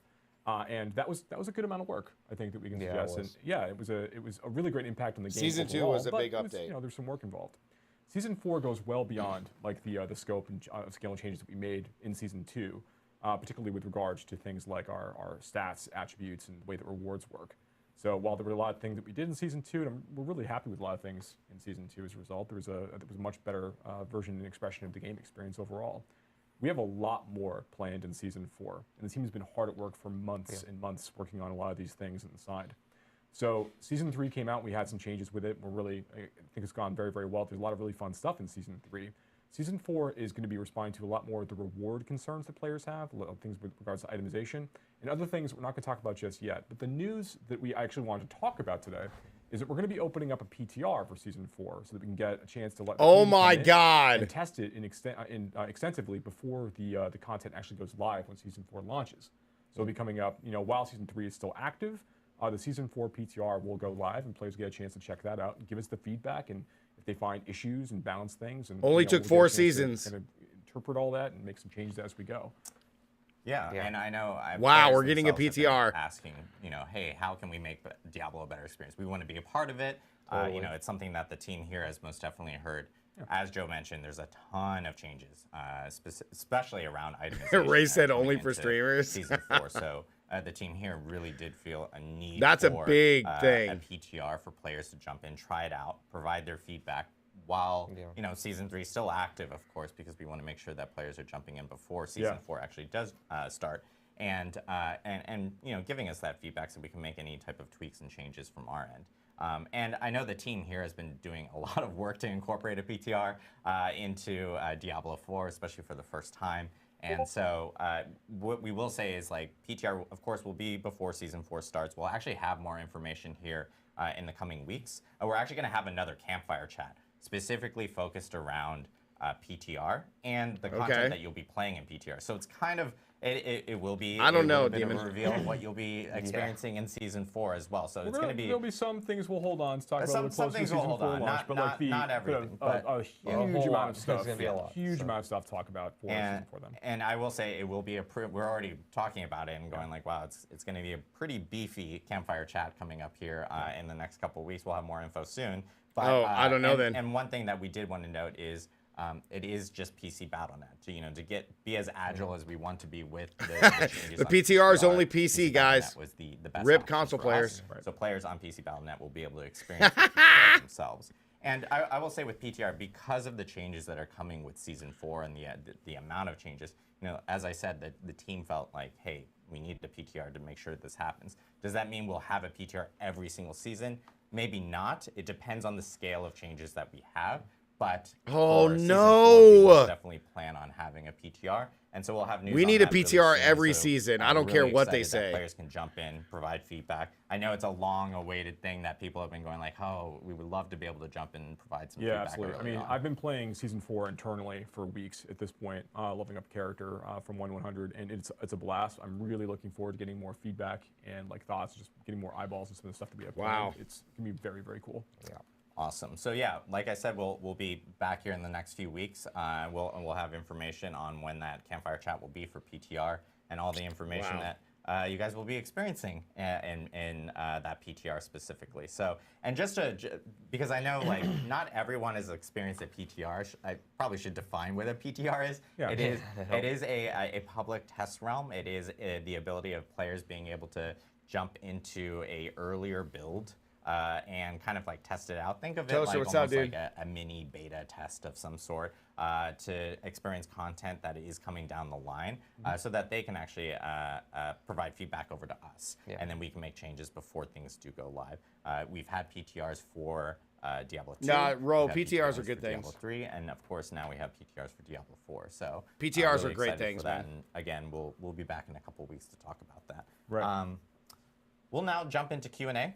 Yeah, We know that a lot of people have questions, and we'll try to get through as many as possible. And then we'll remind everyone, at the end of the stream of like checking out the site for all the Gauntlet information and stuff like that. If we can't get to stuff, Vlogs going live. Vlogs going live. Yep. So I know one question that we've seen a lot, at least within the community, is regarding the changes in 1.3.2. With the crafting changes, the Uber. The crafting changes are a joke. Craft Uber uniques. And we've seen some feedback from players related to that, especially related to like Resplendent Sparks, how many are required for them. I know you guys wanted to talk about that really quickly. Yeah, that's a joke. 5 to 1. I'll jump into this first, right? So for the uninitiated in 1.3.2, in our last patch, we put in the ability for players to be able to craft these Uber unique items of their choice. Once they 5 to 1's a complete joke. And they require Resplendent Sparks to do so. And you get Resplendent Sparks by finding another Uber Unique, which are very rare, salvage them, and then that gives you the It should be 1 to 1, man. I don't care. Now, at launch, I'm staying on that hill, bro. Resplendent Sparks in order to craft one of these Uber Or Uniques. 2 to 1. In the next patch, where this is going to be, where the Gauntlet's going live and the trial system is going live, we're going to be reducing that from 5 to 4. Now, why would we choose these numbers? 4! So alongside those changes that we made as part of that last release, we also dramatically increased the drop rate of Uber Uniques from non-Duriel sources. So while Duriel gives you a fairly steady drop rate chance, still low. They just don't get it, man. In general, they're very rare and very powerful. It was exceptionally rare, as I think most players would understand, to find Uber Uniques outside of the encounter of Uber Duriel, which is one of the reasons why Uber Duriel is so popular. We did dramatically increase that drop rate chance. It's still very, very rare, right? So you're not going to be seeing it all the time, but we are seeing a dramatic uptick in the number of Uber Uniques that are dropping throughout the game as a result of this. So why go from, if we heard some of the concerns about the number 5, why would we go from just a 20% reduction to 4? So we are seeing more of these Uber Uniques dropping across the board, as I suggested. And this is sort of us beginning to get a sense of how players are interacting with these features as we start looking towards Season 4. So in terms of like the number of Uber uniques that are dropping, the way that players are engaging with various parts of the game overall to like farm up these items, we're seeing some changes in patterns, which is really, really cool. We just want to let things evolve a little bit and see how things proceed. And as we kind of get into season 4, we'll be looking at making potentially further adjustments based upon reception and how we see the numbers actually doing. Yeah. We still want Uber uniques to remain in a spot where they are very aspirational. They're not expected for every build to have them in order for them to come online and feel fun. Obviously, players really want them. You want them for your characters. They're really potent. But they shouldn't be the thing that is enabling you to really do something fun with your class. It's an extra layer on top of your class once you've managed to get one. Oh, I get it. Awesome. Question that so we the have crafting here system is a punishment to your Are we build. getting any end-game content? Oh. I'm sorry, I was supposed to read the name. I get it. It doesn't count. Juckblacks. Ass. Wow, dude. Juckblacks. Wow. Juck- They just don't Juck get it, with bro. the J. I'm sure everyone's really happy that we're spending all this time on this. They just don't get it, Are we dog. getting any end-game content in season 4? So I'm not allowed to talk about season 4 today, but I would recommend that you definitely check out the PTR stream when we start talking about a lot of the content players are going to get a chance to test as part of that PTR release, because there is a lot of stuff that's going to be happening, particularly for endgame players. There we go. There's a question regarding Gauntlet. Wink.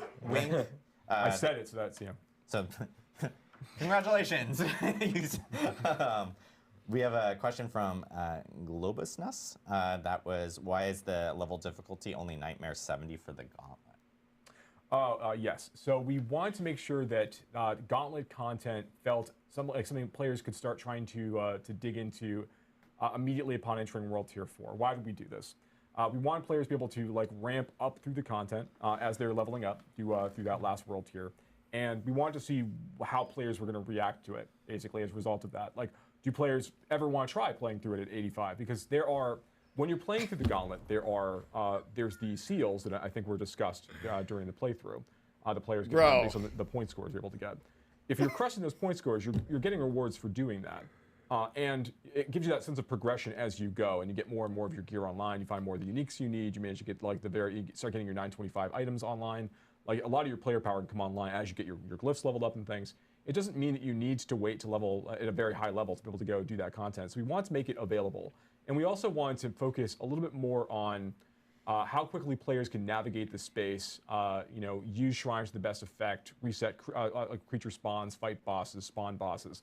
We want to focus more on the strategy element of it rather than the sense that monsters had much higher hit point values and dealt much more damage as part of the run. We weren't looking to recreate the AOZ moment, for example, as part of the space. We want this to be a little bit faster, a little bit more approachable for players of different gear scores effectively when they start getting and build. Dude, nobody cares about strategy. Having a fully zero build can still be very, very useful because it allows you to blast a lot faster.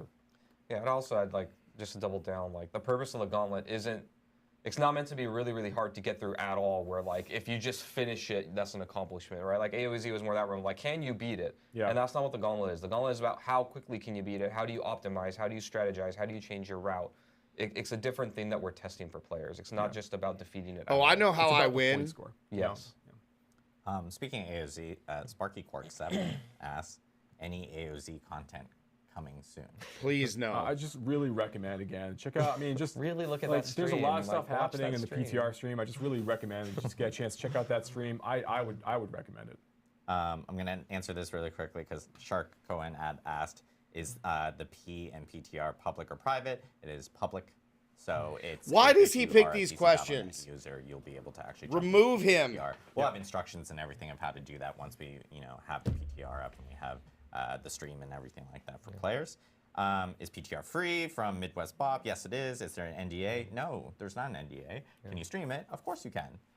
So yes, we'll have more information on that with the PTR. Yeah, I know there's a lot of PTR questions. One I just want to make really clear, it is free as long as you are a person who owns Diablo 4 on Battle.net. Correct. Yes, So yes, correct. Yes. It's if you're already an owner of Diablo 4 on Battle.net. Good clarification. Fonz asks, Adam, will you be able to see a breakdown of individual score relative to the other people in your party in the Gauntlet? Actually, that's a good question. If you can go to the leaderboard and actually inspect players, because I haven't done that myself on the build. They said you could. Yeah, right now it's party score. So it's totaling up the value of your whole team. Person. Yeah. Got it. Okay. There is no I in team. or party. I guess my own sub-question to that would be, on a solo leaderboard, would you be able to actually see someone's build if they have their profile not private or something like that? Can you actually pull up their character? Yeah, you'll be able to see the skills they have. No, equipped at the RPT. time, It'll be and you'll be able tier to see, like, 70 their the key entire passives. time. So yeah, you can't look at their whole skill tree, but like you can see a lot of information about them. Awesome. Because we don't talk about this, but we actually did make some updates to the profile screen. We made some updates at the same time. They'll be showing up in that release. Imligit says, will the Gauntlet leaderboard be region locked? No, because everyone's playing technically. Daniel, on you the can global do the server. Gauntlet with your party. When you do play with your friends, But you'll be ranked under the party group. It'll be the you total tend to connect score. to people that are playing near you because of obviously latency and stuff like that. So, That's right.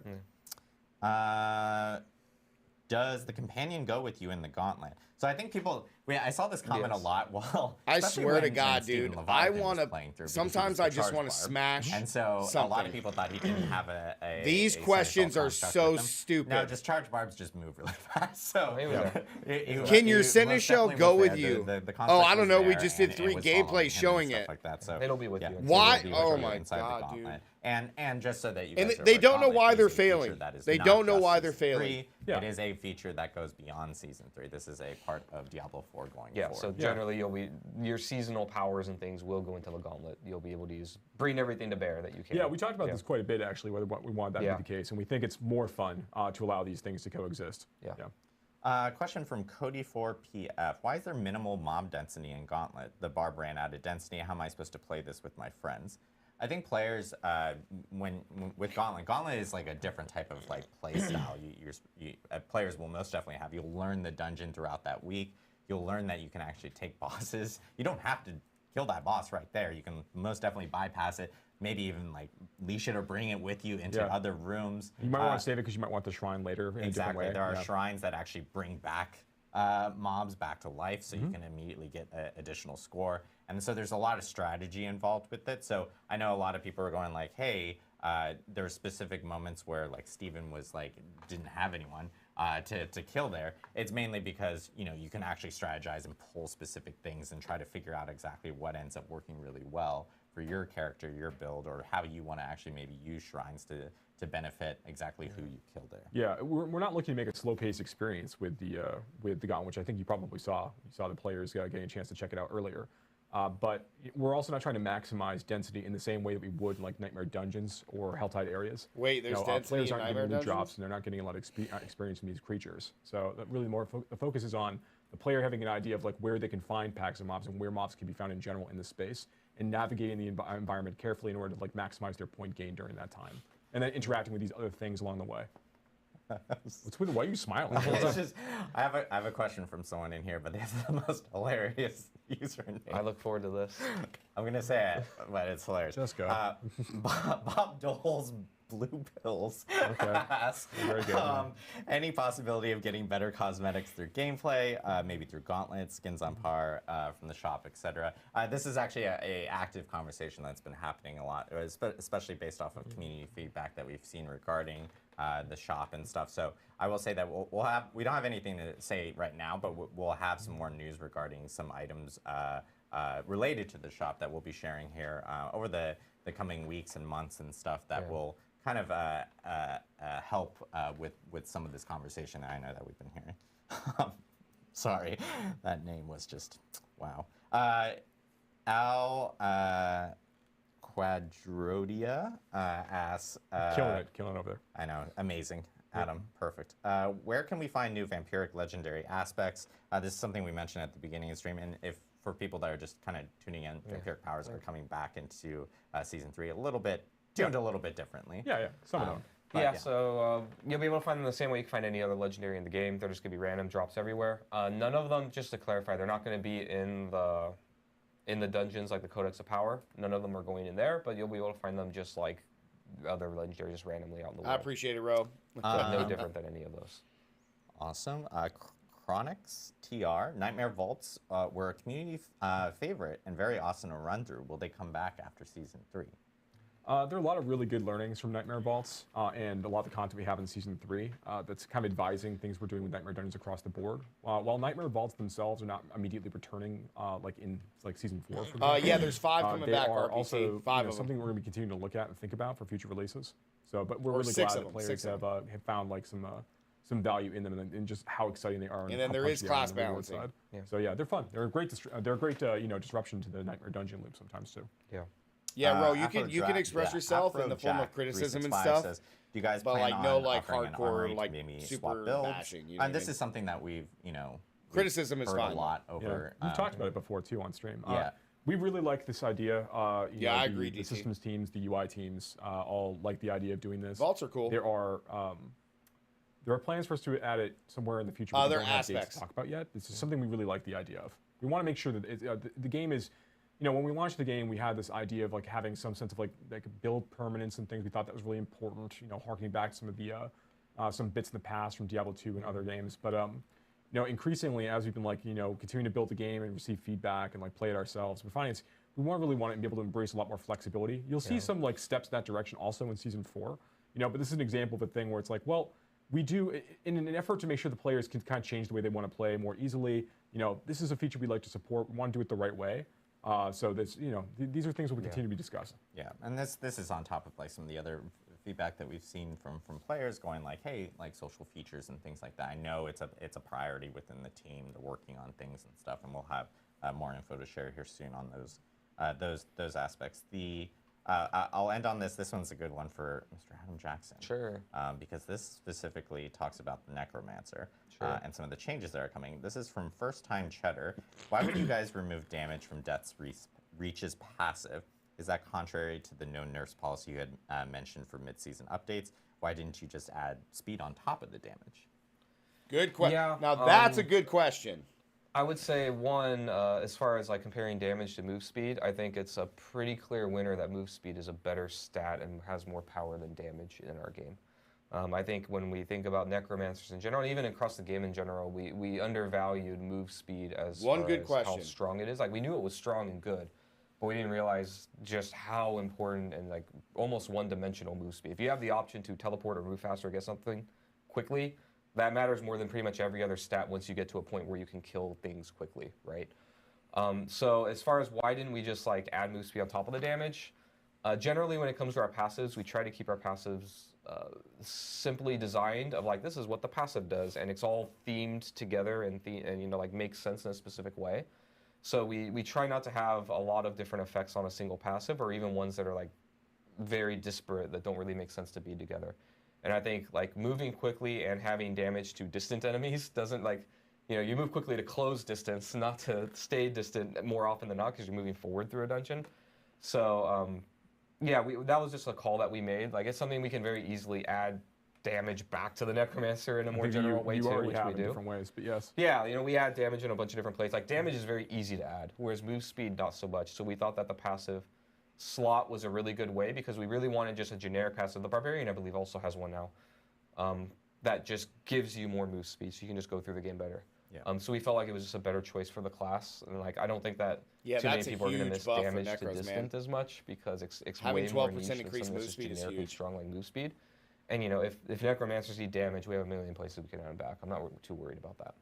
Awesome. And you had mentioned like even like Necromancers are getting because a lot of these mid-season updates themselves are related to minions, and a lot more changes are even coming in Season 4. You had mentioned beforehand as well. So yeah, I think it's important to maybe address the other part though, of like, did we see this as kind of going back on our promise to not nerf things? So I think this is why we kind of resist the urge generally in mid-season patches to redesign things completely, because then it's kind of a crapshoot. Like, is it a buff? Is it a nerf? If it's a redesign, and it could be seen poorly. We just felt like in this case, move speed is such a clear win that we were willing to do that. But Yeah, I we're don't think open to the anybody's going to feedback, say that about move speed for Necros. If this is too risky to the players, I and they appreciate don't like that, RPT. then we're willing to bet Yeah, on man. that. I think that's okay. We just felt like this was kind of an open and shut case. cool. Well, thank you guys very much for the insight and the info Oh yeah, on the yeah. mid-season You can. I update, think and you of can course have Gauntlet. 9. Again, thank you again DT, to Macro 9. Bioboy and Anna Cake Live for Yeah, joining thank you us, both. and Very our 3 good. devs, John, Steven, and Liam, for jumping think in it's and 9 playing total. through. Again, Gauntlet is coming out with 133, which is our mid-season update. That will Maybe be it's hitting 12? next Tuesday. On March 5th, so players will be able to actually jump in. Yeah, it check might out be Gauntlet. 12, DT. We're really looking forward to seeing the feedback for the first couple weeks. Yeah. And, 'Cause if you and, get the powers that letting add us 2 know, like, skeletons hey, and then are there 2 any tweaks and mages. stuff like that that we can end up doing. We'll be monitoring that. Yeah, from 5, that end. 8, Another so thing that that's- we'll be monitoring is the question we asked earlier. It's 9, that but then Adam you had can asked add 4 earlier more about with the how, powers. You can get 2 people wanna additional see specific skeletons updates, and 2 additional happen with mages. classes and like, So and I think that you you go guys to may have. So, like, 14%. by all means, have those conversations. So 14 plus various the community 12 channels. is We'll already be checking those 26 on out. top of your Let us know amulet what plus you your guys actually boots. think. And Necros just are a gonna be reminder, moving. Diablo 4 is coming to Game Pass. Tom, what's up, dude? later this, later, I almost said later. Necro's got a huge speed boost. That's a 29 big is buff. Elite That's Gear good. Day, by the way. That's a good thing. It is not March yet. Bamboozled. But it's coming later in March. It'll be on March 28th. So players will be able to check it out on Game Pass. Diablo 4 will be the first Blizzard title on Game Pass. Oh, yeah, Really dude. It's excited gonna be about crazy. that. So They need it, though, patch man. notes They need tomorrow. We'll see you guys then. Blog post. And blog post, and there's actually a blog post up right after this stream for the Gauntlet. Yeah, so make sure to Sork's check got that out for all the nothing, dude. information related to Gauntlet Sork's before next got week. nothing, And man. Of course, we will be back in a couple weeks to talk about that beefy campfire chat. Now, I related will to say, I PTR do and love that season they're sticking 4, to so, not nerfing looking anything forward in to it. mid-season tuned. updates. Yes. I Thank you do guys like very much. that. We hope you have a wonderful Like, as far as weekend, class and we'll balancing, see I you, like that they're not tomorrow, nerfing anything. to check out Small, all the patch but notes. like So, yeah. small. Thank I say you. buffs are fine, but like,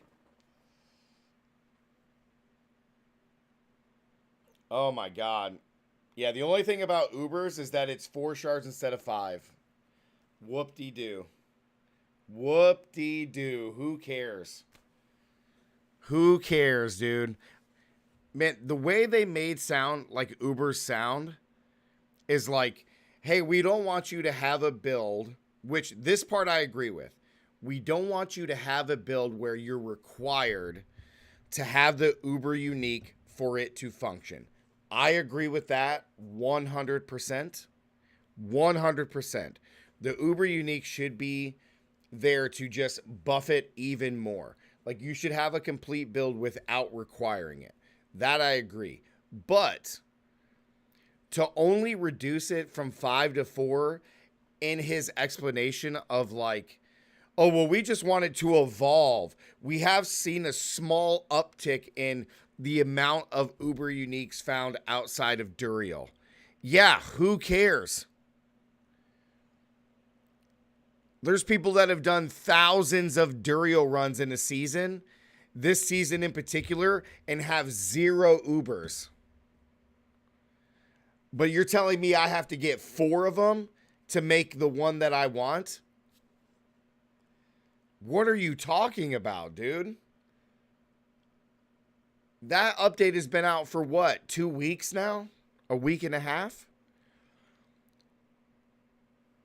I think the community is in a pretty big outrage for the Uber unique crafting system. Like, and he made it sound like it's a punishment. Like, yeah, we're punishing you. Come on, man. You've gotten 8 Ubers this season, so you can make 2 Ubers. Alesso, how many Duriel runs have you done?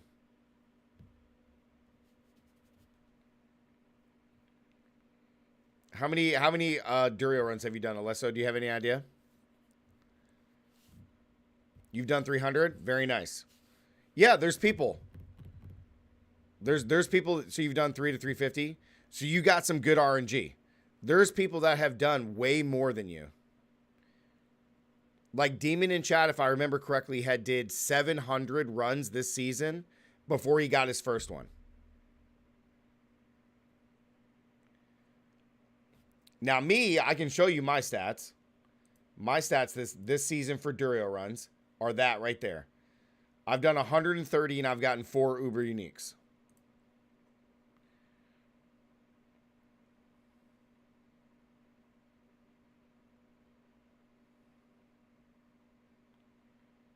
It shouldn't be that, man. It should be 1-to-1. It should be 1-to-1. Maybe 2 to 1. Maybe. 4 to 1 makes no sense, dude. Who cares? Who cares?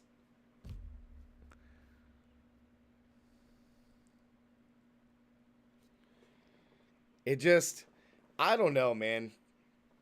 Okay, so let's do a quick. No, I agree, Alesso. I agree 100%. They should be rare. But this is my point, though. So, like, let's say, because Diablo is no, I agree with you 100%, and that's why you're going to agree with my point even more after I say it. So, Uber Unique should be very rare and should be tough to get. 100% agree. Diablo is built for casual players. Think of how long it takes to get to level 100, and not only get to level 100, how long it takes to accumulate the resources to go farm Duriel, especially if you're a solo player, right? That's hundreds of hours, okay? Maybe even more if you're a solo player. So there's 7 Uber Uniques.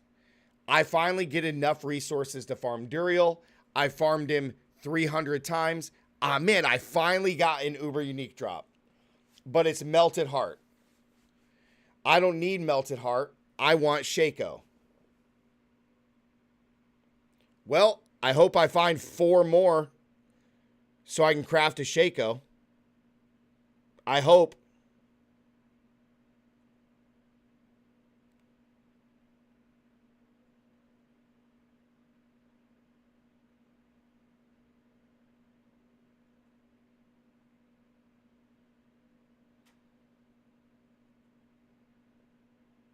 Like, wouldn't it make more sense to take that Melted Heart and just instantly craft it into a Shako? Like, there's probably a lot of players that would, all right, I got my Shako, I got my grandfather, I'm done, I don't want to farm Duriel anymore. Now I actually want to move on to other content in the game. Oh, wait, I'm forced to continue to do Duriel because I need 5 Ubers to craft the one that I need. Like, come on, man. It's a joke. It's a joke. JD, what's up, man? Like, that part, what other content? You could go do the Gauntlet. You can go run T100s. You could go do whatever else you want to do. But if you're soul searching for, like, that one Uber Unique, which is fine with, it takes a long time to get it. Great. I'm all for that. It's a grind. But, like, if you're going to introduce crafting, why do I need to accumulate every single Uber Unique just to craft another one? That doesn't make sense. It is a grind, so I just explained that. I just explained that they are rare. Are you not understanding what I'm saying? Like, where's the disconnect?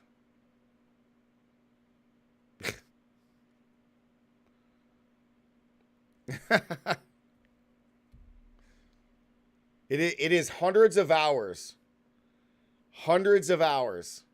to get one. It should be free. It should be an Uber for an Uber or 2 Ubers to 1.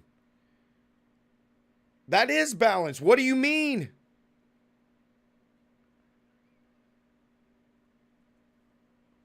What?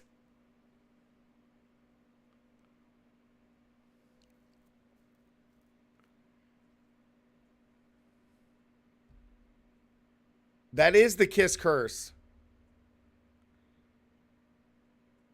The curse is I have to spend hours, hundreds of hours to get one, which I'm okay with. I'm okay with that. I'm okay with hundreds of hours of grinding to get one Uber. But because of it, it's RNG, and I don't get the Uber that I'm looking for. The crafting is the Kiss. Kiss and curse. Curse is the hours of grinding, hundreds if not thousands of hours grinding to get an Uber. The kiss is, oh, I got Melted Heart, I wanted Shako, let me go trade it. Kiss curse. It shouldn't be curse, curse, kiss.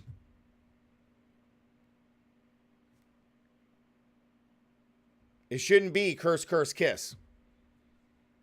It shouldn't be curse one is I spend 500-600 hours grinding to go get an Uber.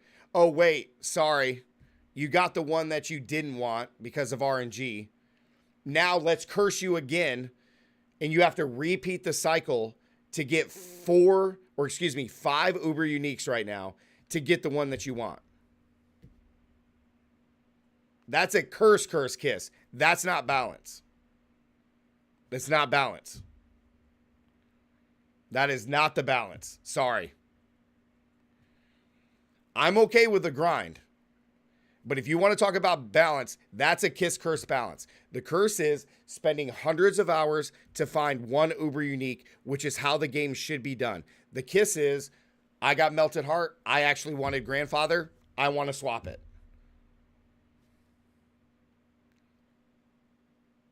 I don't think that that's unreasonable. It may seem unreasonable because for hardcore grinders like Rob, who finds, 50 Uber uniques a season, okay, it may seem unfair for somebody like him, but he's a 1%er. You got to think about it from the casual perspective in just the bigger net. Because the casuals are the players that play the game. Most casual players that play Diablo have full-time jobs, kids, etc. So if they're spending 300, 400, 500 hours to not only get to 100, finally get the materials to farm Duriel, spend the time to farm Duriel, and then finally get an Uber unique drop, which is an Uber unique that they don't want. The kiss should be all that time invested. I swap out Melted Heart for Shako. 1 for 1. Boom. Like, that to me is fair.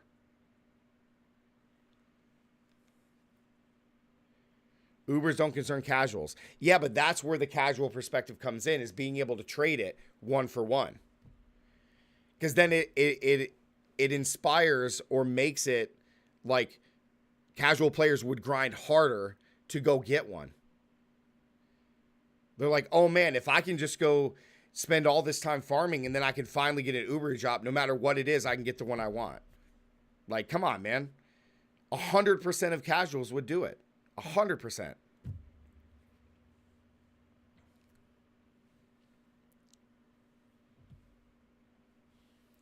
How is it a free toy? I don't understand where like you're getting that from. It's not free. I literally just threw your kiss curse thing at you and you have no defense for it, bro. Like, come on. It ain't free. It ain't free, dude. Oh my God.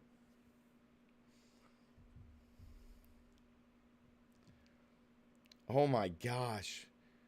Madrid, what's up, dude? In regard to Diablo 4, Blizzard doesn't care about anything but keeping you on the game. That is true. We figured that out back in Season 0, right? Even if they did trade it 1 for 1, people would still play the game. Alex, why do you want cheat codes? Why do you want cheat codes? Alex, you just got to go look on Reddit, man. You got to go look on Reddit. You got to go find the dupers, dude.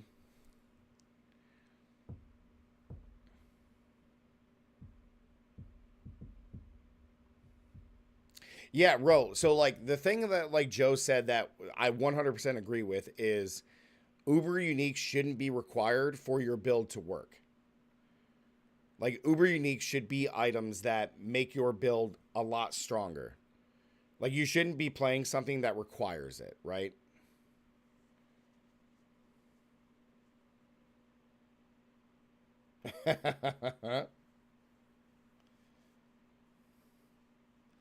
Yeah, Uber should never be required for your build to work. Ever. Steg over on Twitch, what's up, man? Sorry, I was talking to people on YouTube. Is that the solution to this, though? Make Uber... It's not... Okay, so you're misunderstanding. You're misunderstanding. Ubers aren't easier to get. That's a disconnect.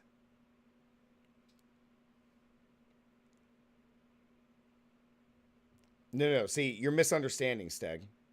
Ubers are not easier to get.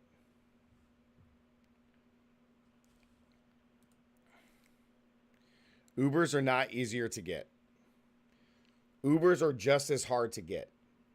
What they did is that but people running Duriel 300 times know the odds of getting them.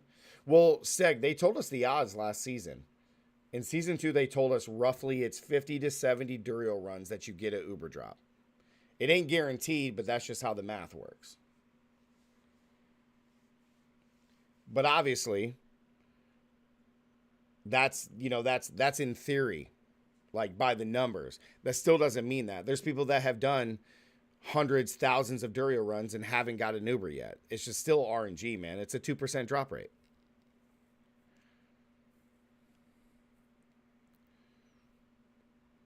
No, they're not, Alesso. The rates didn't change.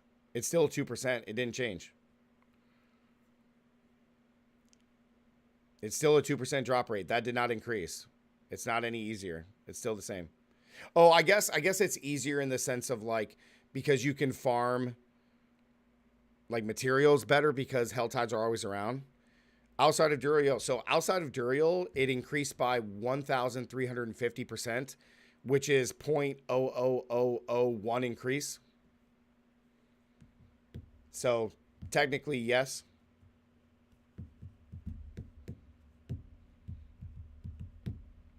No, the crafting system shouldn't be in there. It shouldn't. It's not easier to get, Steg. Yeah, but they're already staples of a lot of builds. I mean, they just are. I mean, because like Uber uniques make it really strong. That's why like in my build guides, whenever I release one, I do have some Uber uniques, but I always talk about options if you don't have them. Because the build should work regardless of having an Uber unique or not. Obviously, the Uber uniques that are in the build are going to make them a lot stronger, but it shouldn't be required for the build. Like you shouldn't be like, hey, I need, like a good example is like with Meteor. You need Starfall Coronet for Meteor to work, but it's not an Uber unique. So if Starfall Coronet was an Uber unique, a Meteor would not be a build because you're required to have it. Correct, Steg. Correct. So how does me getting one Uber unique and trading it for another one make Uber uniques easier to get? Answer me that question. Ovane, what's up? The thing with math is at 2% is harder to explain. In theory, you can do math, and the more tries, you have a higher chance.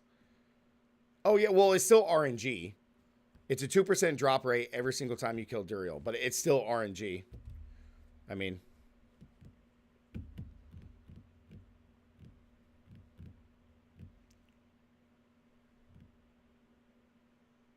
Yeah, but how does it make getting an Uber easier to get?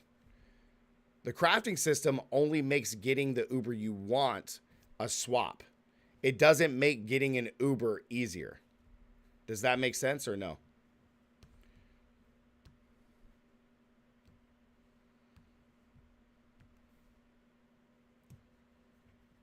Oh, sure. Yeah, I mean... Ovania, yeah, you're 100% right. It's still very low. I mean, the what is it? The stones are a 3% drop rate. Not necessarily, Ro. It just depends on what you need for your build. It just depends. Like an example of this is like with Blizzard. My Sorc Blizzard build doesn't need. I don't need Shako. I want Starless Skies. So Starless Skies makes my Blizzard build much stronger than Shako does.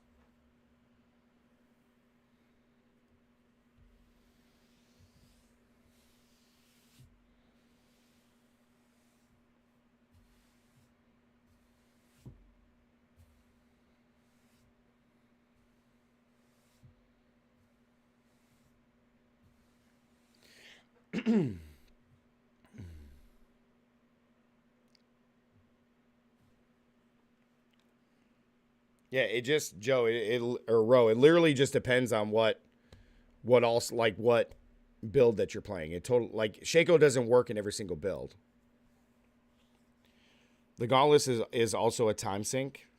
Yeah, Joe's comments about like why it was T70 and like, well, we want players when they enter World Tier 4 to do it.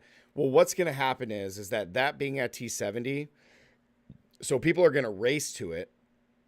They're going to race to it to get rank 1. And then as like a week into the, like a new season, let's say, after players hit level 100, there's no player that's going to be less than 100 that'll rank. That's just not going to happen. What build doesn't work with Shako? Meteor. There's plenty of builds that don't work with Shako, Alyssa. Meteor is one of them.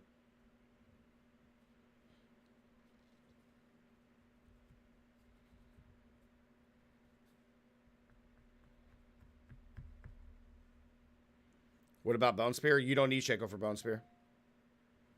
Lightning Storm Druid also doesn't. There's plenty of builds that don't use Shako. I don't know why people think that Shako is just like this incredible uber unique. It's good, but it ain't that good. You can get all the same stats on it minus the +4 ranks. So like it's only the +4 ranks that make it decent. It's not as great as a lot of people think.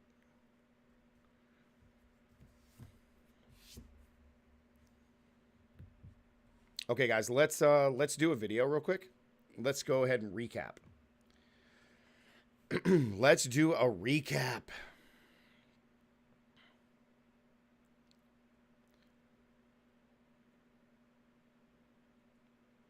Oh, yeah. Yep. Ovian, yep.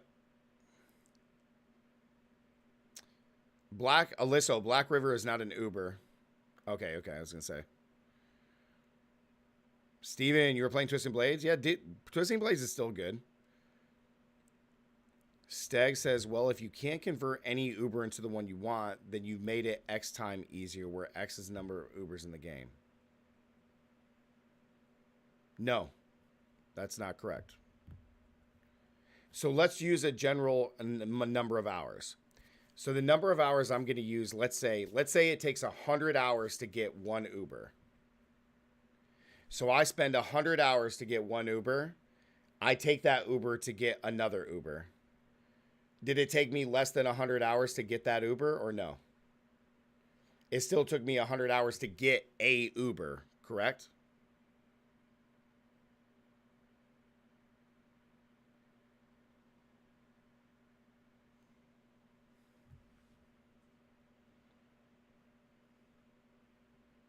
Right, but me getting the exact Uber I want, what does that have to do with how long it takes to get an Uber?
Why is the percent drop to get an Uber multiplied by the pool of available Ubers?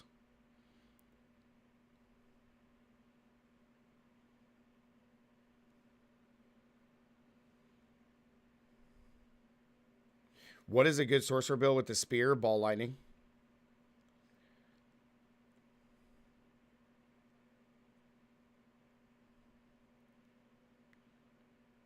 The drop rate for an Uber is 2%. This number does not matter if there's 7 of them. Doesn't matter. Doesn't matter. The drop rate is still 2% no matter what.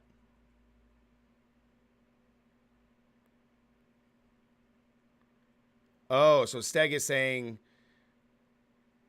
Oh, so what you're arguing, it makes it easier to get the one you want. Yes, that's correct. Because the one I want is not Melted Heart. I want Shako.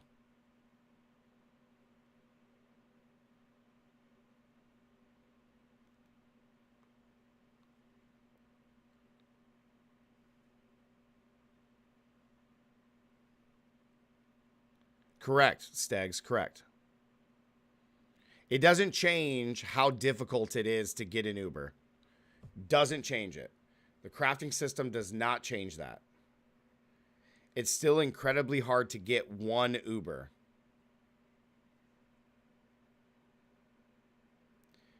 Steg, there is no build that is requiring an Uber. There's 0 builds that require it. There's builds that make it good.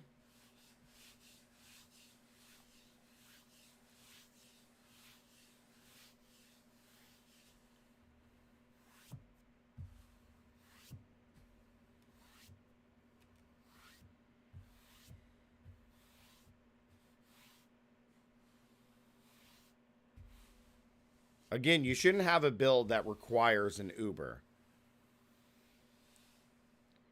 Why would that matter? Why is converting one Uber for one make any difference to anything?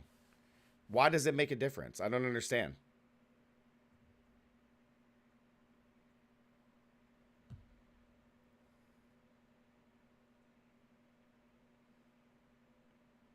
Lesso, that's funny. Yeah, no build should require an Uber. Like Blizzard is still super strong, even without Starless Skies. It's just Starless Skies makes it incredibly stronger.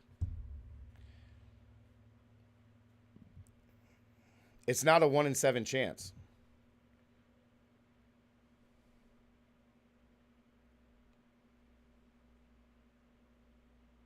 Because people run 300 Duriels for 1 in 7 chance to get an Uber. They will for sure run 300 Duriels for a 1-to-1 chance. Correct. Why wouldn't they?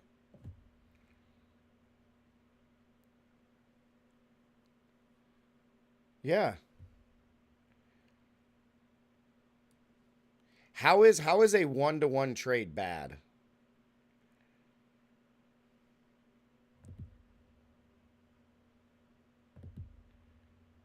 Right, that's in theory. That's in theory that in 50 to 70 runs you get one.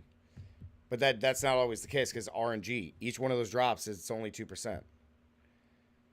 Again, that's why people have done thousands of runs and haven't got one. It's still random.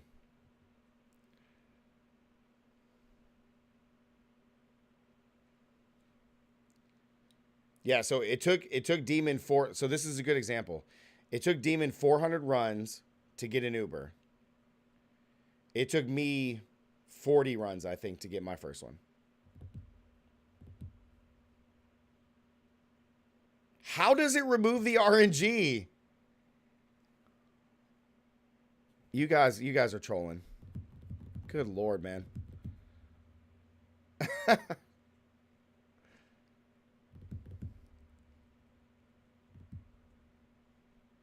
Why not?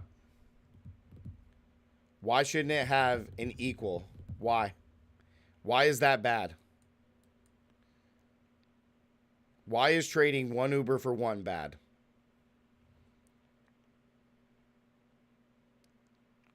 No, Alex. I just threw out a number.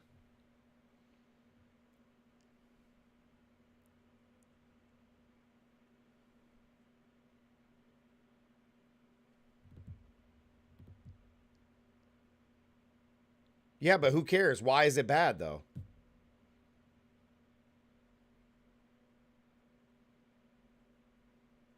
Random X, good. Yeah, exactly. Why does it, like, why is trading one for one bad? Neither one of you guys have been able to tell me that's bad. Why? Why is it bad?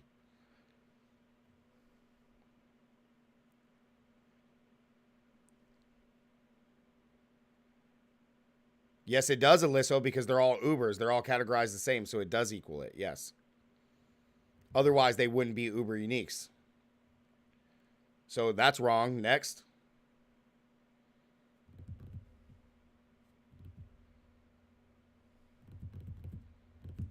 They are 100% equal. They're all Uber uniques. So next excuse. No one's been able to tell me why this is bad.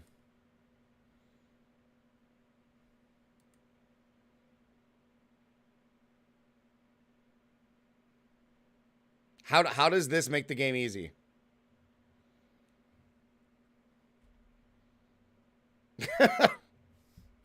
How does trading one Uber for one Uber make the game easy?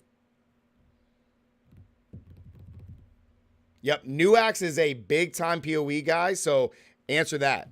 I could sell a Headhunter and get a Mage Blood, so what difference does it make? So how is this bad?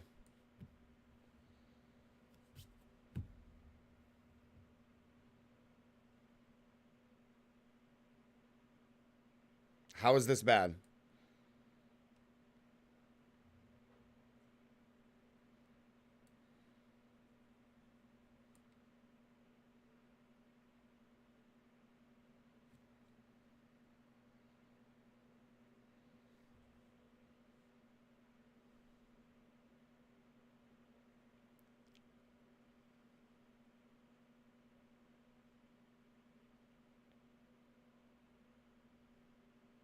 So Steg doesn't have a rebuttal. He's out.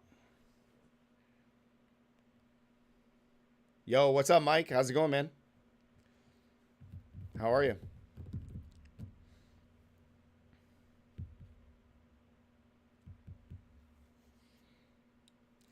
I'm a dumbass. How is it you have literally no ground to stand on, Steg? Zero. In my example, it's 100 hours to get one Uber. If I trade one Uber, Melted Heart as an example, for a Shako, how is that making getting in Uber easier? There's no rebuttal you can make to that. It still takes the 100 hours to get an Uber. I asked you, how does trading one Uber for one Uber, why is that bad? You cannot answer it. Sucks, bro. Life must be hard for you, man. Life must be difficult. I get it. It's tough, man. To use your brain, it's a tough thing. I get it. I get it.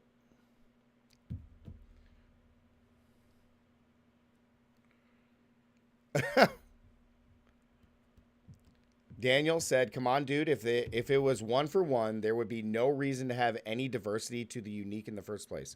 How so? How is there no diversity to it? Elaborate, please.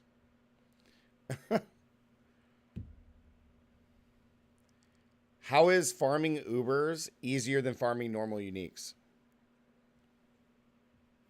How?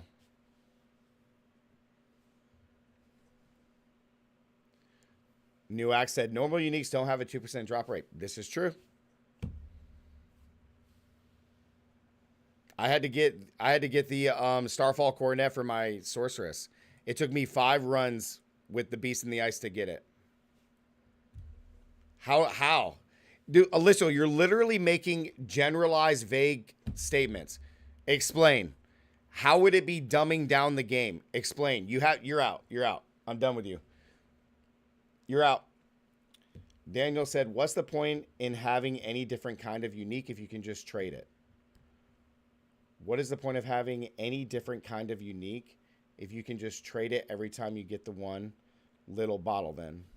Well, that's the point. That's the point. So like, Daniel, let me catch you up. The example I'm using is, let's say it takes 100 hours to equal one unique or one Uber. Let's say you get Melted Heart. You don't want Melted Heart. You want Shako. So you trade it one for one. What do you mean? How does that change the point of having different uniques? There's 7 different ones. I traded the one I don't want for the one I do want.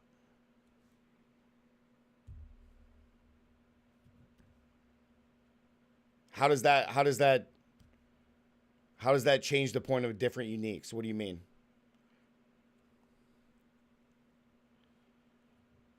And Random X said, don't get me started on Starfall. Dude, I think I found like 10 Starfalls. I've only found one with a 6 cooldown. All the other ones have been 9+. Right, Alysso, what I'm telling you is that the cost to the trade, the cost for the trade is the hours I spent to grind the Uber. Hence, the Kiss curse. The curse is the hours. The Kiss is trading 1 for 1. You tell me how that's not fair. I'll wait.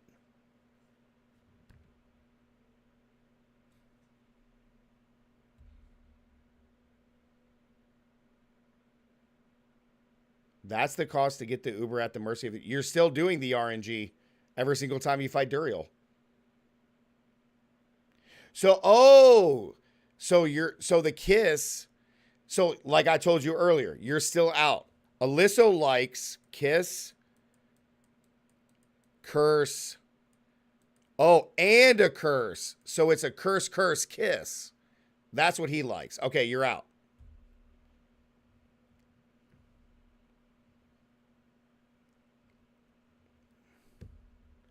Daniel Ray said, so like I told you earlier, you're still out, dude. If I was your brother, I'd be punching you in the arm right now.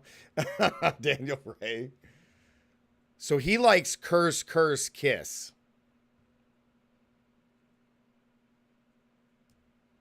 Yeah, sorry. You're out. You're gone, bro. That's not how it works. That's nonsense, bro. Curse, Kiss. Your first curse is spending hundreds or thousands of dollars to get 1 Uber. Then your next curse is to do it again and again and again to get 5 of them, and then you get a Kiss.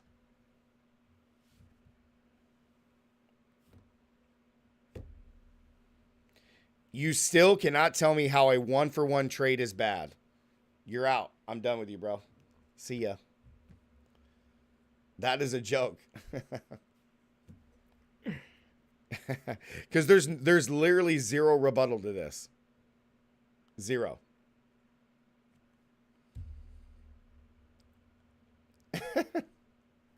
I mean, I'll use another example. For those that have been here, how many people in chat have both the brand new Uber unique stones? How many people have them in chat? And then how many runs did it take you to get them?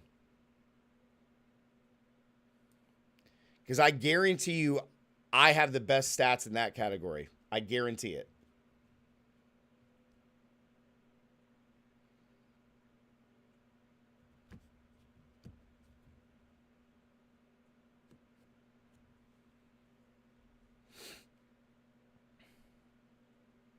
Mike doesn't have one. Random X is like, nah. Random X is like, I haven't even been doing Malphus runs.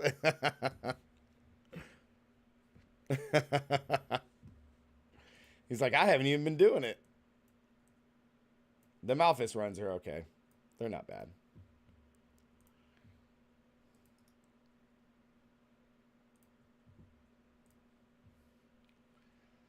So Random has done 1,000 runs.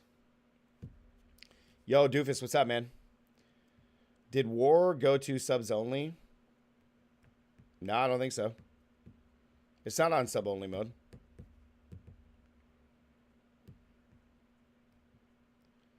What are my feelings on Diablo 3 when it took 2 primals? Yeah, I thought that was fine. 2-to-1 is fine. This trade can also be 2-to-1.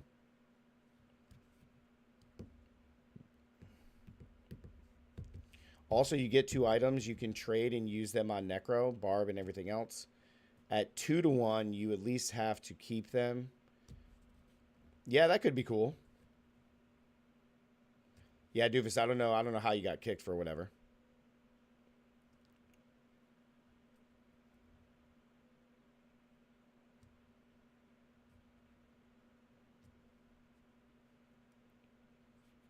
So to the stones, guys, here's the example. For those that were here live with me on stream, I did 5 Malphus runs. 5. And I got both the stones. The stones are a 3% drop rate. And I got both in 5 runs.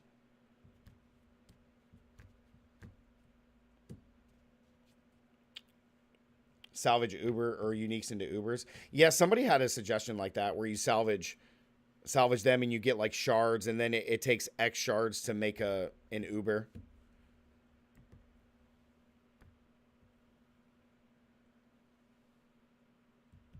You don't have one either? Doofus said he had kids and job, etc. Right, that's my whole point of this. And this is why Alysso and whoever that one rando was on Twitch that was saying that this is dumb. So the reason that a 2-to-1, or in my example, a 1-to-1 trade is good for players like you, Doofus. It's the casuals who spend, hundreds of hours to get one Uber. It would be different. It would be different if it was like, go farm Duriel and the Uber that you get is a shako, right? If it was always a shako when an Uber dropped, then we would be having a completely different conversation. But it's not. Nice. See, exactly, Joe. Yeah, Ro, the drop rate's 2%. Yep. Yes, sir. All right. So what else, guys? What else did they talk about? Let me go down. After, let's see, results. 1, so we got PTR season 4. We got Uber's trade 4-to-1 instead of 5-to-1. What else did they say after that's not highlighted on there? Is Lilith 2%? No. Lilith is the normal overworld drop percentage, Alex. That's even if she does give Ubers. I don't think there's any record of anybody getting an Uber from her.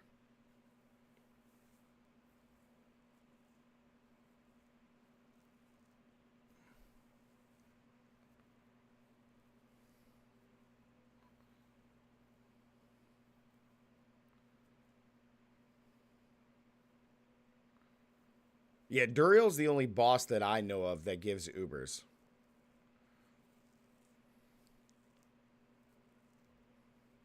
Yeah.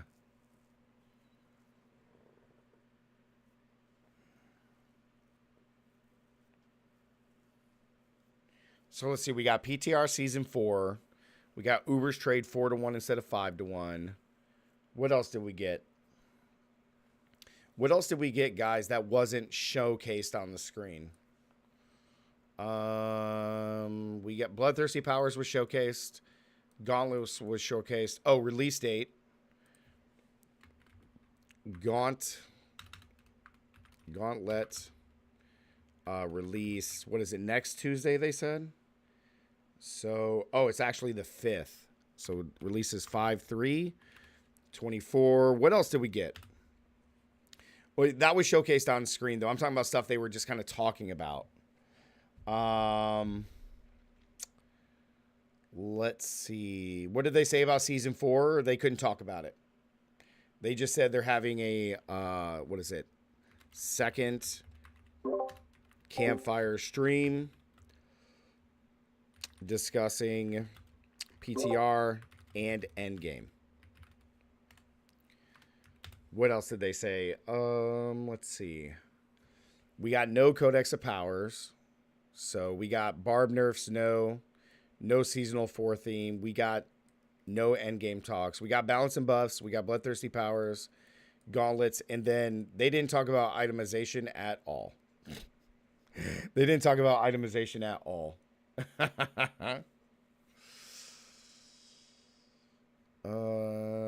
Let's see. So Gauntlet's release days is there. I think that's pretty much it. Was there anything else?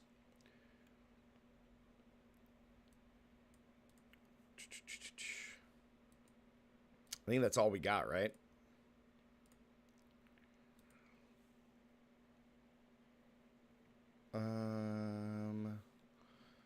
I think that was it. Yeah. We can get, then we got Barb. We got Barb buffs. We got more Barb buffs. Okay, cool. Don't save. Oh, Snuggy with the sub. I appreciate you. All right, here we go, guys. Let's go in. Excuse me. Let's do theater mode. All right, let's go ahead and just recap this and just kind of give our final thoughts. We'll just kind of give our final thoughts here. Give our final thoughts. We are too weak, buff Barb. That dude, Demon, I'm literally gonna put that on the thumbnail. That's going on the thumbnail. We are too weak, buff Barb. That's going on the thumbnail, dude. Oh, campfire results. We are too weak, buff Barb. Let me write that down. That's so funny. Hashtag buff Barb. Campfire results. Campfire recap. Oh my God, that's so funny. Here we go. What's up, guys? We're here. Welcome back to the channel. So we just finished the Diablo 4 Season 3 Campfire Chat. We had a lot of discussion with my lovely community over here. Love all of them so much. We talked about a lot of things. So I pretty much just wanted to recap this and just kind of give you guys my final thoughts. I'm going to try to not make the video too long because I know a lot of people don't want to see that. They can go watch this. I'll link this down in the description below if you guys want to watch it in its entirety. The Q&A was kind of a joke, and there's just some other stuff that I kind of mentioned here in the results, which we'll talk about that they kind of just discussed, so you guys don't have to see that here. But there is some good things, some bad things, and then some worse things. So let's go ahead and get started with some of the good things, and then I'll give kind of like a big recap of my final thoughts. The biggest good thing is that we actually got some really good class balancing changes, some vampiric powers, and then a live Gauntlet showcase. So the first thing that we're going to highlight is the returning vampiric powers. This is very, very good. We're getting 6 of them back. They're not going to be one-to-one copies, meaning they're not going to be the exact same that same exact power and how it worked from season 2. So we are going to be getting them, and they're going to be legendary powers instead of a unique item, which is really good. This is great because that way we just have more legendary powers and not all of our builds are just going to have all unique items. This is a big thing. So our 6 powers that we are getting back are the Accursed Touch, Blood Boil, Hectic, Metamorphosis, which is a community favorite, Moonrise, and Undying, which is also a community favorite. My favorite ones obviously are Metamorphose, Undying, then Blood Boil for the Overpower. The Accursed Touch is a weird one, but they did just kind of redo it. So if you take a look here, Accursed Touch, on a lucky hit, we got a chance for your skills to inflict the curse. And then the curse will release the souls to do some increased damage. We got Blood Boil, which is awesome. When we overpower, we drop 3 blood drops, and the blood drops explode. Every 20 seconds, we get the additional overpower. This is probably going to be one of the strongest ones out of all 6 powers.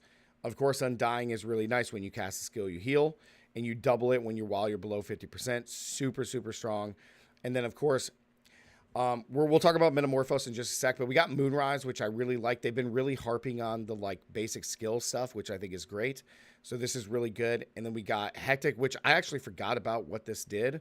But now that we're casting 5 basics, one of your active cooldowns gets reduced. This is going to be really nice for basic. These two combined for basic attack builds, like on the Druid or on Arclash with the Sork, is going to be really powerful. Now, Metamorphose is a... This is a big change from Season 2. So when you evade, you turn into the Cloud of Bats, just like normal. You become unstoppable for 2.5 seconds. Enemies along your way are going to take physical damage and then are inflicted with a curse. So this combined with a Cursed Touch is going to be really good. But the back end is your evade cooldown is increased by 5 seconds. So if you guys are been playing Season 3, you know there's Juggernaut, which increases it by 5 seconds, which actually puts your evade to 7 seconds in totality. So this is going to make you have an 7-second cooldown on evade. So we'll have to play with this and see really how good this is. But it is nice that they're bringing it back because this was probably one of the best vampiric powers from last season. So I hope they do stuff like this in the future with more powers from future seasons. Mid-season updates, now they are sticking to their guns, guys. They're not nerfing basically anything. They are providing some buffs. So as you guys may have seen from the title, we are too weak. We must buff Barbarian. So before we get into the class balancing changes, snapshotting, which is something that's been happening a lot since season 1, where snapshotting is you go in, you put a power in from your inventory onto your character, you go into the dungeon or whatever you're doing, you get the bonus, then you swap it out for the other power, and then you're still able to keep that power throughout the entirety of like running a dungeon, for example. So shout out to my boy Rob. I don't want to shout, you know, like, it's not to bring any negative attention to him, big fan, but Rob had an entire bottom row of snapshotting powers, puts them all on, goes into training, takes them all off. Now you have all those buffs from like 6 powers, and then you're just doing 2 trillion damage. So their main thing is that they are going to want to remove this from the game. So I hope that they get to that soon, because it makes playing the game a little silly, as it were. Now let's get to the class updates, which I know all of you are here for. So first, let's start with the seasonal or construct, our companion here. So they're basically doing it to where the companion can no longer double, triple, quadruple, and have unlimited damage scaling with things on the skills, and you know, like the poison, support, bleeding, burning, etc., which is how we were able to do billions of damage with the or even just millions of damage with your companion. So all of that is getting nerfed. Should kind of just level out and still be really good for you. You're still going to have major support, but they did kind of nerf all of that. Now let's get into class updates. So again, like I said, there is no nerfs coming. Only buffs. We are so weak, we must buff Barbarian. So Barbarian is getting a buff to underused skills, ground stomp, etc., iron skin, fortify amounts. The devastating grips are getting, so whirlwind is actually better. They're buffing some really strong things because the Barbarian is very powerful. They're not planning to nerf charge. They're open to feedback, but they are buffing many basics to make the leveling experience for Barbarian just even better. Okay. Sork, we're getting an incinerate buff. I said this during this live watch. Nobody cares about incinerate, but it is getting a damage buff. I think this number needs to be like 200% for it to actually matter. One big issue still with the d4builds is that they can't crit, which is a real problem. So I don't know if 40% is really going to make incinerate that much better, but we are getting a buff in all of its thing, the basic, enhanced, as well as the greater and destructive. So that's kind of cool for us Sork mains. Buffs to conjurations as well as underused passive and glyphs. They didn't really expand on this, but we are getting small ones. Let's go to Druid. This is actually really interesting. I'm kind of excited for it. So similar to Barbarian, they're getting early game buffs, especially with Spirit Generation, which is a big issue for Druid and Barbarian in the early levels. So we're getting a big buff to Wind Shear, which is nice, but they are buffing Wolves, Poison Creeper, and Ravens in continuation to Companions Unique, which is going to give a buff to the damage here. A really good example of this, they bring a nice little showcase here. This is Season 3.0, and then this is the mid-season buff. You can see the damage increase. It is a huge amount, so maybe, just maybe, we'll be able to have Druid companions. I don't know. Maybe it'll work. I'm not sure. We'll have to test it and see, but it is big buffs there. Kind of excited about it. So Rogue, few things here. Rogue, Heartseeker, and Forceful Arrow are getting their attack speeds increased by 20%.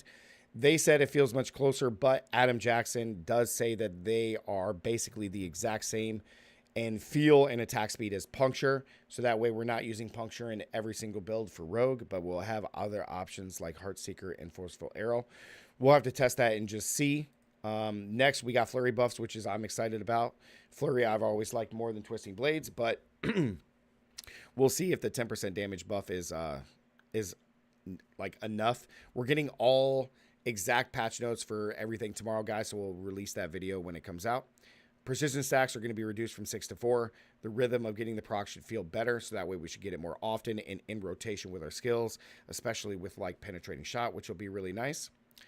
After that, we got Aspect of Branching Volley. I actually forgot what this does because I don't play volley, but so the change now, I wish Adam Jackson, please, if you watch this, just give us multi-shot. Please, just give us multi-shot. So this is the old.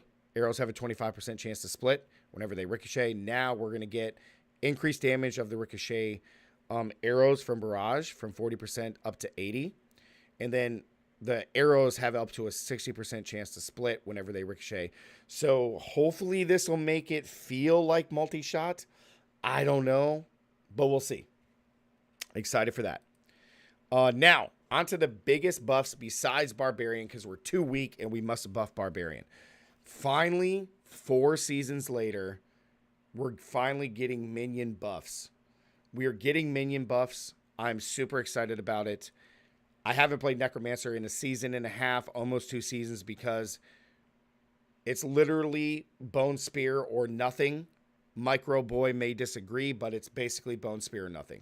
So we're getting a lot of minion buffs. We're getting just straight buffs across the board to damage and health. Hellbent Commander damage bonuses increase. Same thing with Cult Leader. You and your minions deal more. This is a passive, glyph. And then we fix an issue with the Skeleton Reapers not... Basically, when they have the node where they slash somebody and spawn a corpse, they've buffed that. That's good. They're doing more in Season 4, which is absolutely fantastic. The next big thing here is that we're getting buffs to underused passives. This is great. They are doing a complete rework to Death's Reach key passive. Or not key passive, excuse me, regular passive. They're changing it from Death's Reach, which was distant damage, to Death's Advance, which is giving the Necromancer move speed finally. So this is going to be a key passive where you can get up to 12% increased move speed.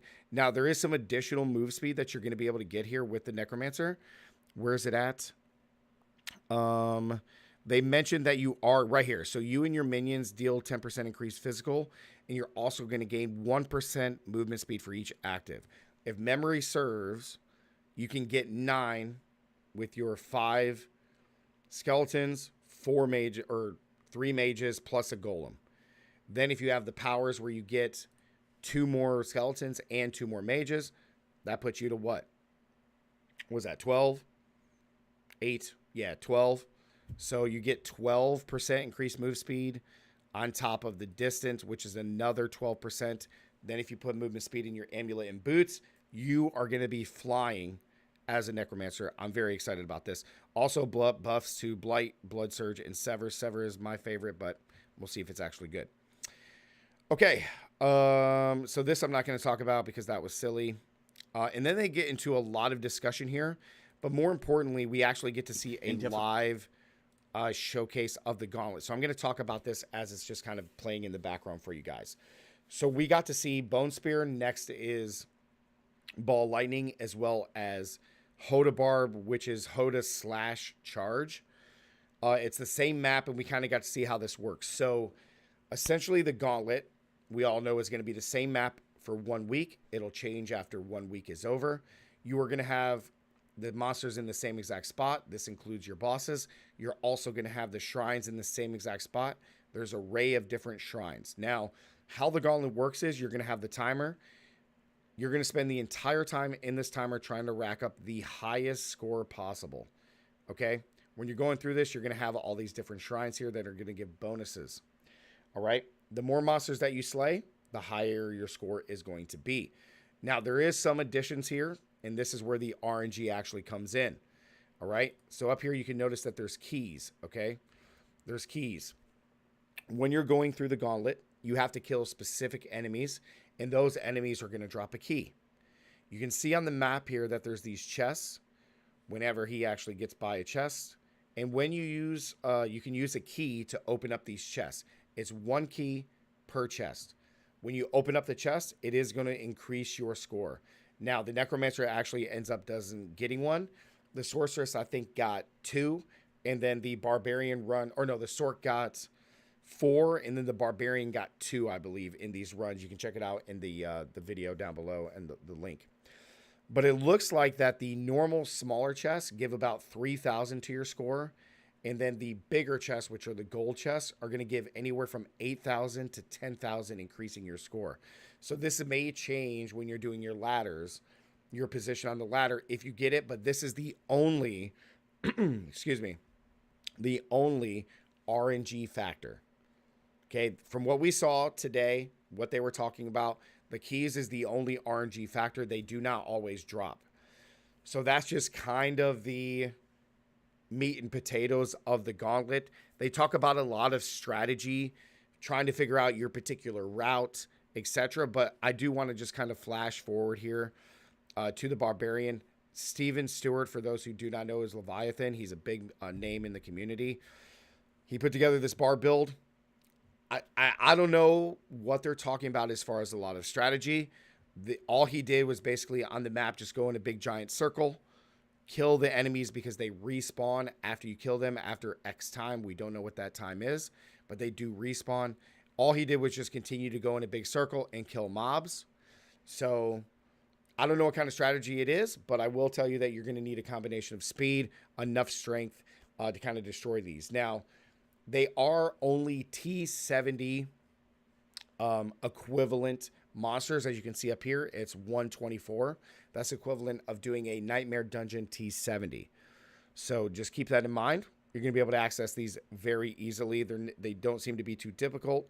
It is literally that. It is just a race. You're just going to be racing to try to get, excuse me, the best score to see on the leaderboards. Now, I will scroll down to the end here, just so you can see what happens at the end of a run.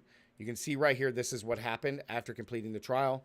It gives you your rewards, your total score, the monsters you killed, elites, and bosses. None of them actually clicked the leaderboards, which is kind of a bummer. I really wanted to see how the leaderboards actually look. Even though we got a glimpse earlier in the video, we got a glimpse of this right here, I believe. Yeah, we got to see our score here. You got to see like a glimpse of the actual like leaderboard itself, which is kind of nice, right? So you can see this. Now, one additional thing that I like that they added to this, which is what you can see in Diablo 3, is that on the leaderboards themselves, you can actually see the players, and you can actually click and see what builds they're actually using for their run, which is something I really enjoyed. So like if this guy was number 1, you can click, see the build that he used, the powers, etc. Now that's what they said. I hope that stays true, because that way you can kind of see, oh, Eckhart did it, you know, got the highest score. It's awesome. What was he using? Allows you to really kind of just theory craft a little bit better, use some different things that maybe you haven't used, etc. So very, very excited about that. Now in the background, I'll just kind of let this roll. After that, they got into a lot of Q&A and just talks. So I just kind of want to bring this up as that's playing. So this is kind of what we had, guys. We had a checklist, and we just kind of talked about some of the stuff that we hope that they would go over in here, which was, you know, kind of neat. We didn't get all of it. Unfortunately, we only got a couple things, but it was still pretty cool nonetheless. They didn't talk about itemization in any way. We got the Gauntlet release date, the powers, etc. So here's the results. We are getting a PTR. We're getting a PTR for Season 4. Super excited about that.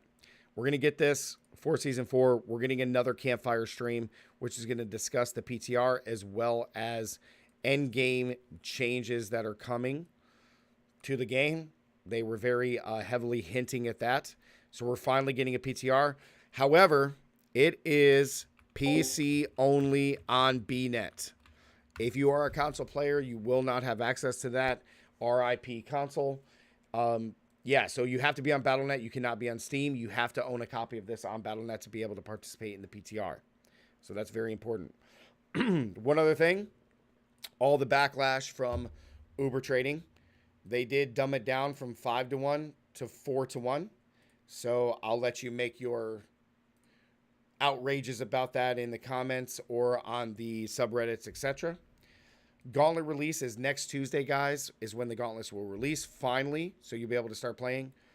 The second Campfire stream will be coming a bit later. We have no date for this, but it will discuss the PTR, everything you need to know, as well as the endgame stuff. And then, of course, we got all the Barb buffs that we need, because Barb is so strong and we are so weak that we must buff the Barbarian some more.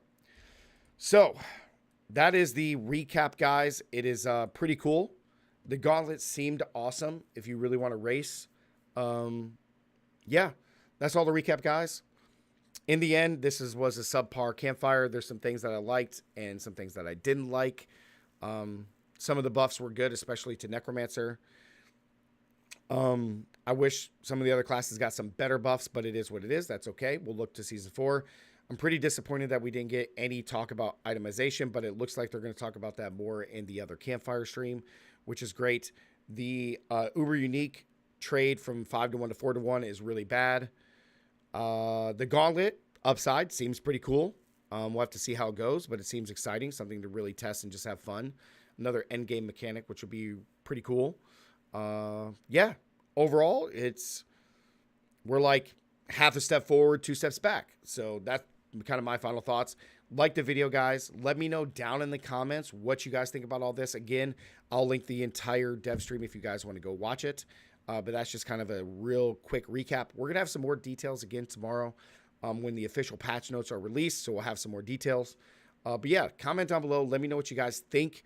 Remember, have good criticism. Don't just say d4 bad. That doesn't really get anywhere in a conversation. So have some good criticisms. Let me know what you guys think. And don't forget to subscribe. And as always, stay gaming. And I'll see you guys in the next one. Peace. Ba-bam.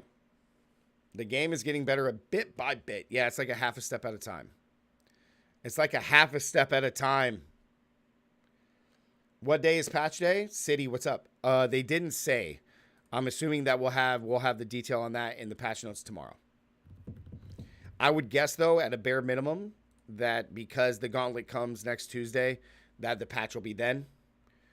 Since we're getting the Gauntlet on the 5th, so I'm guessing everything will be the 5th. So, yeah. The biggest thing I'm excited about is the PTR. The PTR is probably my most excited thing. That and minion buffs and the increased speed to Necromancer. Those are by far my most excited buffs from this. The PTR is great. Oh, I mean, I did forget to mention that they said that they weren't going to have a PTR every season, but they should have it every season. They just should. Yeah, no problem, City. They should have it every single season, no matter what.